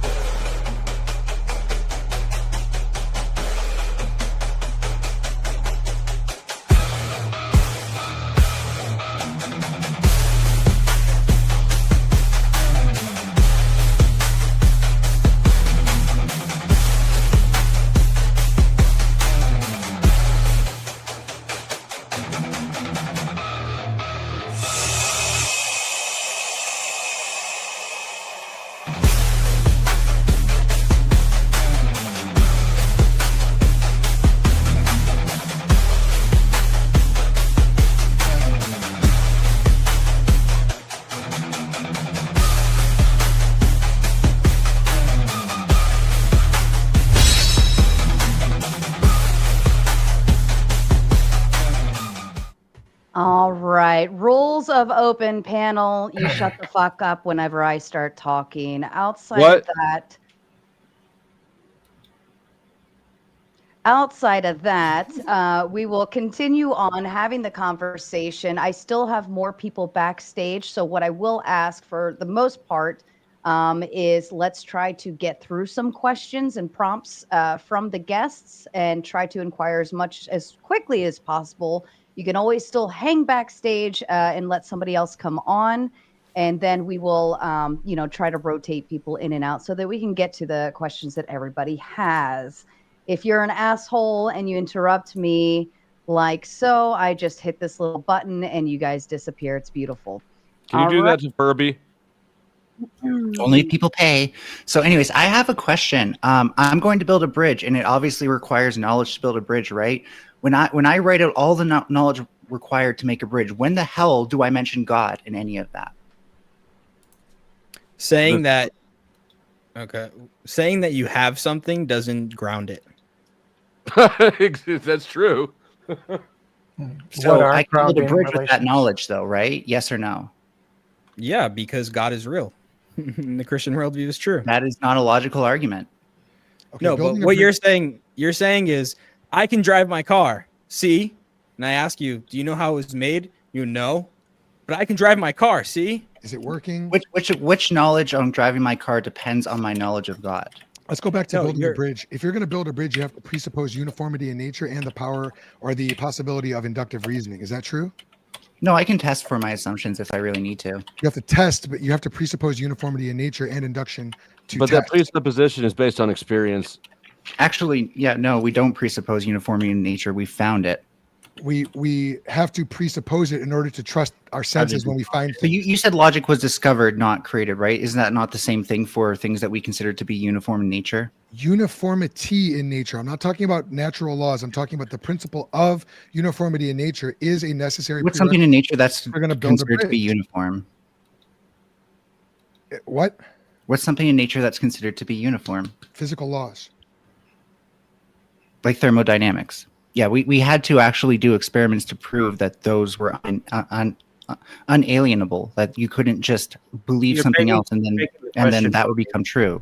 Empiricism is a process, and it was brought to us by the Enlightenment. People like Immanuel Kant, right? They realized, because they're smarter than you, that you don't need God to know things. Okay. You mean David Hume, not Immanuel Kant for empiricism, Melanie? Yeah. What was that? Kant was a rationalist. Yeah, you mean Kant David also Hume advocated for empiricism. Yeah, Kant was directly against empiricism. David Hume was the empiricist. Corinth is correct. David Hume also gave us the problem of induction. That's right. Hume completely obliterated cause and effect, and he admitted that there's no possible way. Hume didn't obliterate it. Well, he did, and Hume just said this is an issue with the thing. It's an issue because there's no reason to presuppose it, and there's no way to prove it. So you have to actually presuppose uniformity in nature to build a bridge. You have to presuppose inductive reasoning. When someone says we tested, Yeah, and then you unless you justify it by test testing and every seeing it possible ultra. instance of something, you have to assume No. that unobserved cases are going to be like No, observed. that's not it. Joel, That's you're not even holding to your guys' own definition of knowledge. Yeah, much like how you guys justified your presuppositions later was- on, we're justifying that presupposition by testing it, Justified, seeing uniformity in reasonable. nature. That's cool. Justified, reasonable belief. Justification so- requires God. We've So already you shown- don't. Justified, reasonable belief does not need to test every single fucking thing possible. Why is your You know theory of that's the entire justification true, debate. Joel? Why is your Say it theory of again? why is your theory of justification true? It's not my theory. It was revealed in God's word Okay, why To is that who? one true? because of the impossibility of the contrary. To I who? can give you a possibility. Can you tell me why phenomenal conservatism is false? Define that. Phenomenal conservatism is that things are justified if there is a seeming absent a defeater for the thing. Who's talking? Who established that rule and who enforces it? This is David Humer in 2000 that gave the possibility of that described this as a justificatory theory. And is Now that you your said the epistemological impossibility of the contrary. You're just saying this is abductively implausible to be It's the case. not what I'm saying. You said the impossibility of the contrary. Everyone heard you, Joel. Can phenomenal conservatism give you false knowledge? Yes. No, because it's only one leg of It knowledge. wouldn't be not knowledge knowledge then, would it? itself. So- it's so only one leg illusions of aren't a knowledge. It's only thing. describing the thing. Illusions aren't a thing. I have a Alex, you don't question. understand what you're talking about. I'm talking to the Okay. one that's above ADF when you're half right. Furby, you're going to the back. It sounds like you got 20 minutes backstage. You got 20 minutes back there. I'm going to bring up someone else, okay? So I got Joel, a you said question. the impossible. Joel, you said the Shut up, impossible- Corinth. Joel said Nobody the wants to talk to impossibility of you. the contrary. Joel, I want to know the impossible contrary. We had a good Yeah, talk. nobody at wants to debate talk there. to We you. were in talking. Yeah, in the we lobby. can I have like a good talking to Joel. conversation. You leave Joel alone. I know. I You like might Joel. get And caught. I had a You good start conversation insults, with then Joel. All right, everybody quiet. Is One this just a at free for all? a Is that what time. I had a Kind good of. Sure, Brendan's conversation with trying Joel. to I say like Kind of. something. Come Well, on. I don't know the rules. Can we, I can don't we know get the rules. if Do we Andrew take Wilson's turns around? or Can we get him what? up here so Corinth can call himself gay? That's Right. fun. Okay, Do we I- take Okay, turns or listen, not? everybody shut up for a minute. Brenda, Yes? so our open panel runs as so. We're going to obviously Furby had a question and it prompted a further discussion. Then it ends up in kind of a free for all. This is what we call open Okay. panel dumpster fire. So- Typically, people are going to be stupid and interrupt. But what I want to try to get to is get everybody to kind of pose a question and have Yeah. a thought, and then I'm going to rotate everybody in and out. I'd Okay. like to pose a question to the theist. I'd like the answer to my question rather than having Let Brendan him go interrupt. first then. If he Joel, Yeah, so that's can you tell fine. me The impossibility of the impossibilities of contrary is what I- phenomenal The Go ahead, Joel. Okay. The impossibility of the contrary was the entire crux and substance of my opening statement. I don't know if you were here for it, and that's okay if you weren't, Corinth. I But was. Okay, good. Then you understand that the impossibility of the contrary is demonstrated when we show that the triune God of Scripture is the necessary precondition for the logic. The laws of logic and the laws of And you're demonstrating these through the impossibility The of the laws- contrary, which quiet is done down, through the quiet impossibility down. contrary to this The thing. laws of logic are immaterial, absolute, universal. That's just a claim. Three in This one. has nothing to do with the They are question that was asked. revealed to Let us. Quiet him down. finish. Only I the did. triune God of Scripture has those same attributes. He is ultimate tri-personality, and he communicates to us in such a way that we can be Tri-personality. certain. And one of the things that he communicates is that he cannot Personally, yeah. deny himself. The laws of Sounds like logic are God needs to grounded live in here. God. If you want to try to make a logical I'm just argument, gonna you I'll must stop constantly interrupting. presuppose the God of the Bible. That is the impossibility of the contrary, and that's what I've been talking about all night. Okay, so Joel, I- your I have- lovely mentally disabled partner over here said contradictions. Can you put on are heels next time you are want to the stomp only on me? thing that showed impossibilities in logic. Can you show me So- the impossibility, aka the contradiction, according to your team's standard for phenomenal conservatism? This is called an internal critique because I'm using your standard against you. I'm not an internal conservativist. I don't even know what that I'm a is. phenomenal conservativist. I'm using your What standard are you against saying? you. That's the internal critique. A phenomenal conservatist. Didn't you already say it? Phenomenal conservatism can yield uncertain It's a belief. theory of justification. Yes, it doesn't require certainty. It's an That's epistemic not my infallible. view. I'm You think just so? saying- Talking really fast like you're on I'm using Adderall your doesn't make your point standard. stronger. I'm using your standard. I'm not using your standard on your view. I'm using your Corinth. standard on another view. Corinth, my epistemological standard is the God of the Bible. I'm not asking about your How is that- epistemological standard. how I'm is using that the an internal- standard for falsity, the standard for contradictions your team put forward, Joel. Internal critiques don't need to accept as truth, the premise. It just needs to work with it logically. For the sake of argument, they need to step into. I'm not seeing where this is an answer to. I don't have to be a Christian to do a Christian internal critique. And Golden Corinth, goat. you're You being have to assume the Christian Corinth, you're being sent to the back for 10 minutes. Enjoy. So Okay, I've got a question. I'd like to know- I've got a I'd question like for to the ask theist. the Hold on theist. one second. Hold on one Go second. ahead, Let me- Anson. I'd like to ask the theist a question. Hold on, Brenda. Go ahead, Anson. Yeah. So I've posted a lot of super chats in here, and y'all coped your way through them a little bit. And I wanted to kind of touch on the infinite regress problem that I brought up, and the fact that you required a special pleading to remove the universality of the nature of knowledge and logic, to not apply it to God, because that's your code. Your entire worldview doesn't work if all of the constraints of the entire universe that apply to everything else don't apply to your God. So address your special pleading. It's not a special pleading. That's a category error. Yeah, you're calling the special pleading something else to avoid discussing it. Why don't you just discuss the special pleading that you made? Is that the kind of special pleading it is? Category error? It's not special pleading. It's a category. Yeah, God can't special plead because God is God, right? So this is what we run into. Yeah. Okay, so it's cope then. It's not cope. It sure sounds like cope to me. It's absolutely coping. It's absolutely coping. If God doesn't have to comply or conform to any of the anything logical, reasonable, or rational at all, then why are we describing him in language? And that's the What definition worldview are of you special addressing? pleading. Taylor?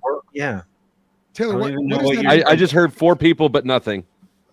Can Taylor. God assert a contradiction? No, Is God the author of confusion? no, Are you sure? yes. No, that's the devil. So he doesn't send deceiving spirits to people. When he does, he reveals that he's doing so that we know what's going on, and there is no. Well, then they wouldn't be very deceiving, would they? It actually worked very well. God is an incredibly good like- planner.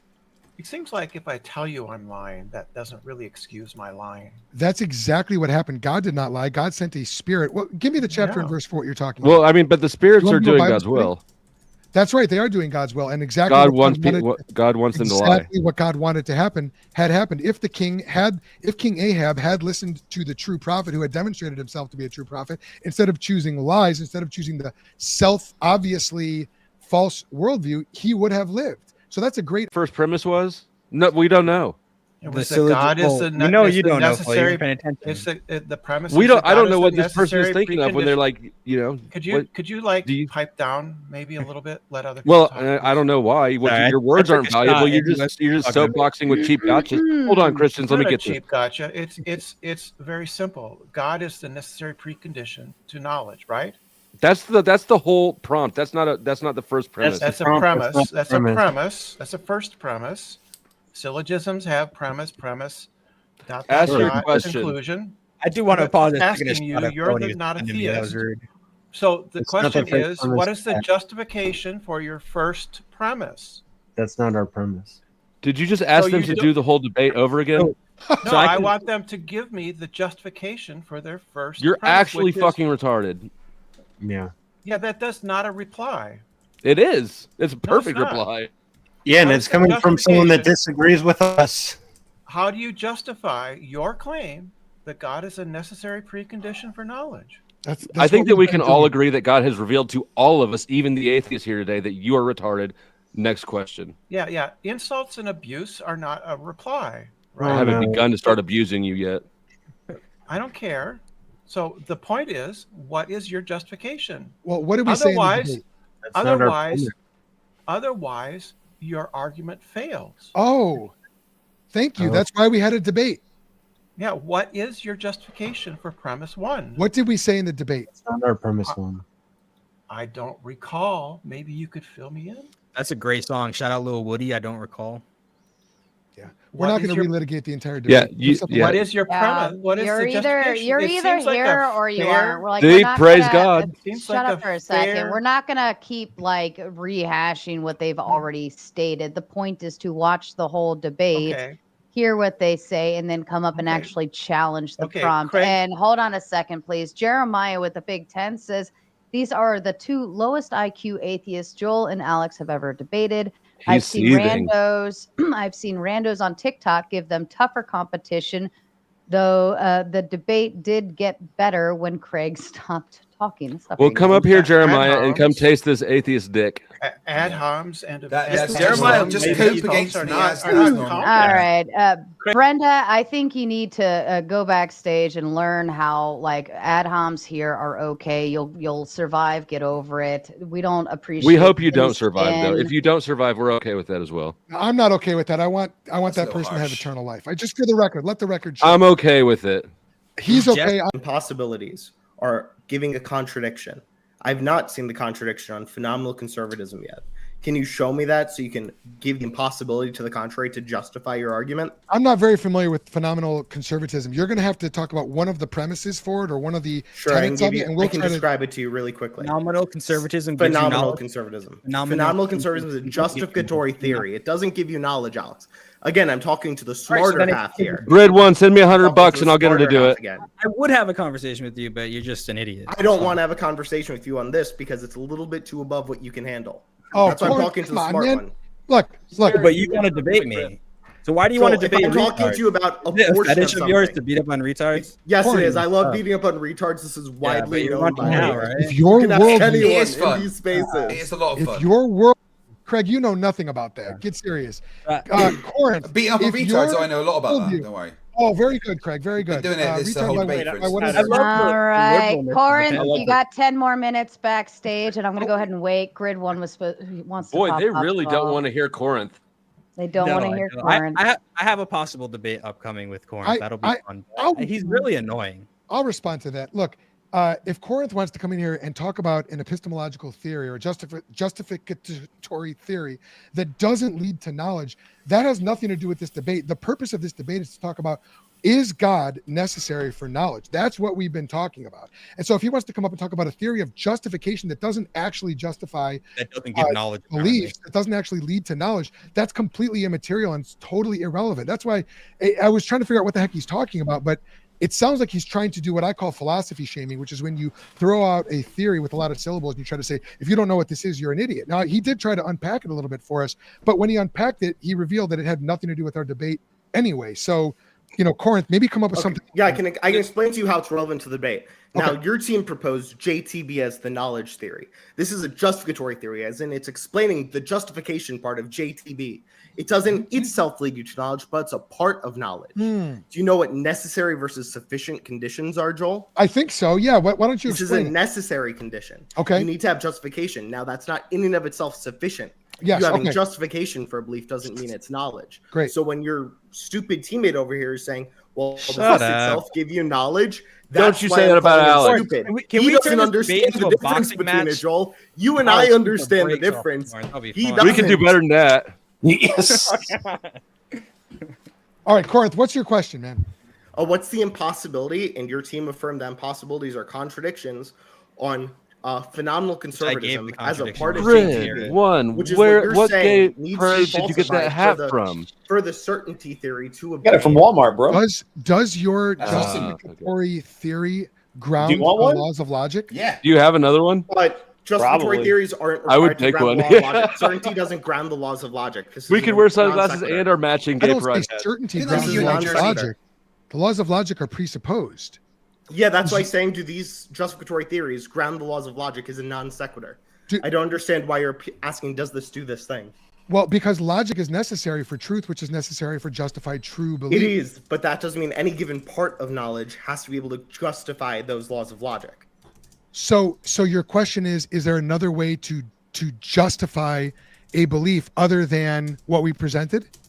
I'm giving you a way to justify it. I'm giving you the leading theory right now in most epistemology. Your by the way, camera's going to be as on when we phenomenal debate. Right? Allow Yes, me it is. to, ladies and gentlemen, wanna see you Craig spit is. all over the place as you talk. Who the fuck? I have one rule. Thank you. Craig is going to make What is his it? eggs. Craig is going to make his exit. If we could kindly give him the floor for his final thoughts. Well, thank you very much. It's 4 o'clock in the morning for me, and I'm going to the gym in about 4 hours and then moving home. So I do need to go to bed because apparently sleep's important. So thank you very much, Sarah, for having me on. It's been an absolute pleasure. And thank you, Flo, for being my partner. That was fun. And thank you, atheists, for having an imaginary friend that I can argue with. That's always not atheist. I'm tired. Theists. Thank you, theists, for having Thank an you for imaginary staying friend. up. Hey, No worries. Craig, it was good There's a to lot of see fun, you again. I enjoyed talking to you at DebateCon. Yeah, man. I was going to say, I'm pretty sure I recognize you from DebateCon. And it's a different hat. Hang on. Yeah. I got it here. Wait, hang on. And hey, good talk. Had a good time. Yeah, Yeah, Craig. Different hat. for coming out. Craig, Thank you a very lot much, of fun, guys. man. And then hopefully I'll be around a lot more. So yeah, thank you very much, and I'll speak Yeah. to you all soon. Thanks, Thanks, Craig. Craig. We appreciate Craig. having you on, Craig. No worries. Catch you later. Bye. Bye. Pip pip cheerio. Oh wow, that was interesting, huh, guys? God, I am fucking knackered. So let me get through these super chats and go to bed. Tim Davidson for $5. I'm an agnostic, apathetic atheist. I don't know and I don't care, and I don't believe that there's a God. Yeah, agreed. The Iron Code of Drust for £2 says, have God tattooed on your leg. There is no God. Yeah, just cut God off. Get rid of it. Mr. Svensson for 26 says, I know you'll be stumped by this joke. Get out. I don't know me. He was a bit of a dicker. F Grudge for €10 says, why did the one-legged man break up with his girlfriend? Because she was always pulling his leg. That was fucking awful. Zoomy Tomato for £2 says, you didn't skip leg day. Leg day skipped you. Yeah, leg day for me is literally leg day. Just one. Dr. Our President is a rapper and convict who's been a member for 55 months says, Flerf and the theist Venn diagram. I'm a circle. Pig Venus 199 says, after the op, you'll be a sniper's nightmare. Gary IOW, gonna super chat that if religion disappeared today in 2,000 years, there'd be a whole new set of gods. However, physics would still be true in 2,000 years. Yep. Gary IOW, £5. If God has a perfect plan, why would he change it because you prayed? I know, right? It's also dumb. The Iron Code of Drust for £2 says, quick, Craig, give them a leg to stand on. Get the fuck out. Mr. Toffees, who says they don't have a leg to stand on. Marcel Maru, 5 Canadian. God versus Craig. Feel bad for God. It's coming in unarmed, uninformed, and unprepared for the butt whooping that's headed its way. Me says the one-legged guy said he was moving out. Took him twice as long to pack, but half as many shoes. Mr. Svensson for 26 says, hi, I'm Craig, and I'm becoming a legend. Marcel Maru, $5. Canadian. Limp Bizkit poster. At least make it Nickelback or Metallica. Limp Bizkit, really? How lame are you to have those posters in 2025? It's a Rubik's for $5 says, trying to come up with a good leg pun, but the best one's already been taken. Like your leg will be soon. I'm not upset. Gary IOW for £2 says, get decent internet, Craig. Yeah, maybe my new place it'd be a bit better. I'm not sure. Rubik's $2. Losing a leg is the best way to lean. Get your coat. FPV XTC $2.99. Planet Peterson's God Spanky is the ultimate god. No, that's me. Emma for €2 says, what do you call a one-legged woman? Eileen. And where does Eileen work? IHOP. Alejandro Vallejo says, is Dusty a transphobic atheist? He seemed to treat Bender quite badly for no reason. Good debate, Craig. You're getting better. Still have some feedback. Yeah, thank you. I appreciate all the feedback. And yeah, Dusty was a bit weird, huh? Plus, didn't think evolution was a thing. Now, I'm absolutely fucking shattered, guys, so I am going to bed. But before I do that, can we pretend that airplanes in the night sky are like shooting stars?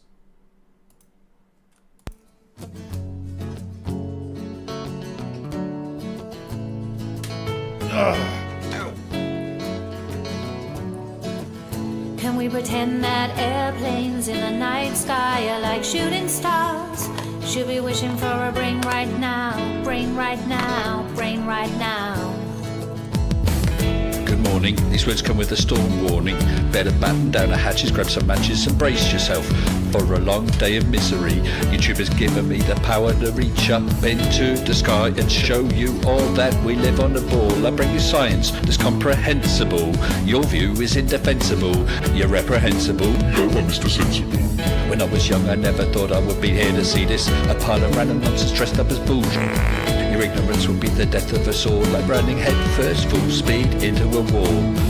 You could always read a book, buy a telescope, set it up and take a photo of the moon, or just be a buffoon. I send you in a balloon up to the stratosphere in page 3. You're a few fries short of a happy meal. You're dumber than a box of hair. The wheel's spinning but the hamster's dead, and you're as smart as bait. You forgot to pay your brain bill, you're missing a few buttons on the remote control. 24 cents short of a quarter, you're surfing in Nebraska. You're as bright as Alaska in December, and you fell out of your family tree. You don't have all the cornflakes in one box. You got an IQ of 2 and it takes 3 to grunt. The elevator doesn't go all the way up, and there's a vacancy on the top floor. Your antenna doesn't pick up all the channels.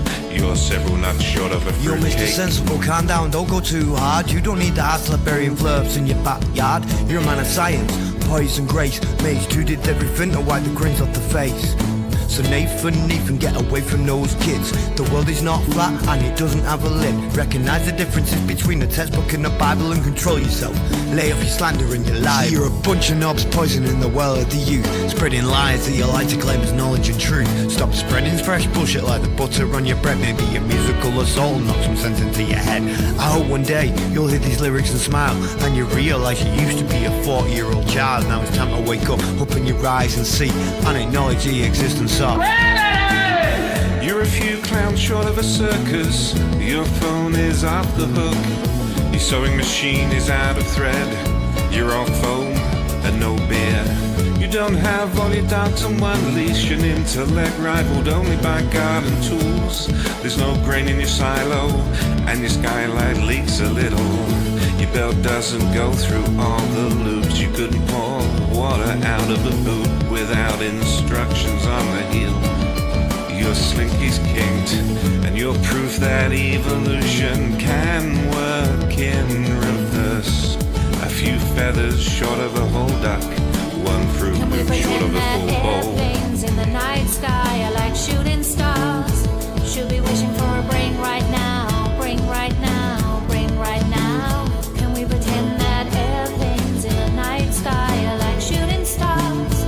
Should be wishing for a brain right now, brain right now, brain right now. You thought it was over? Well, I'm still standing while you're swinging, flinging feces, talking shit just like the human centipede. You got the mind of a chimp, and I'm here to expedite your shore leave. Cause I'm a seaman, but not the kind I rit up on your mum's gums. I'm the kind that sailed submarines and fired guns. I could float a boat across the ocean with my eyes closed, circumnavigate the globe with a compass and a bag of sausage rolls. Well, all you can do is nibble on your toes. I'll smack you with the hose that you taught a water level, sit and swivel. You nasal gazing muppet, you can stuff it harder than the wallet stuffed by Warren Buffett. And I don't care about your sauces unless you're serving them. And I don't care about your lines unless you're curving them. Now step away from me, you're sucking up my oxygen with the vacuum where your brain should be, you dumb fuck. Thank you for watching, everyone. I really appreciate it. I'm tired. I'm stressed. I'm ready to get out of this place and be in my new place. And it's a fresh start. No more asshole neighbor. It's hopefully it's going to solve some of my mental health issues. Yeah. I want to say thank you very much for the support as always, guys. It's Rubik's for $2 says you'll always get off on the right foot now. You guys are amazing. I love every single one of you, just not you, Gary. You know what you fucking did. Tomorrow, I'm going to have a final stream from this home. Hang out with you guys before I have to pack all my computer up and then move on Wednesday. So thank you for watching, and I will see you all soon. Remember, stupidity is not a right. Fight the flat. Fight the flat. Fight the flat. Fight the flat. Fight the flat. Fight the flat. Fight the flat. Fight the flat. Fight the flat. Fight the flat. Fight the flat. Fight the flat. Fight the flat. Fight the flat. The cray. Fight the flat. Fight the flat. Fight the flat. Fight the flat. Fight the flat. Fight the flat. Fight the flat. Fight the flat. Fight the flat. Fight the flat. Fight the flat. Fight the flat. Fight the flat. The cray. Hi, my name is Nathan Oakley, and I have been lying to people about the Earth being flat for a lot of years. I did this to hide the fact I have a small penis. Level.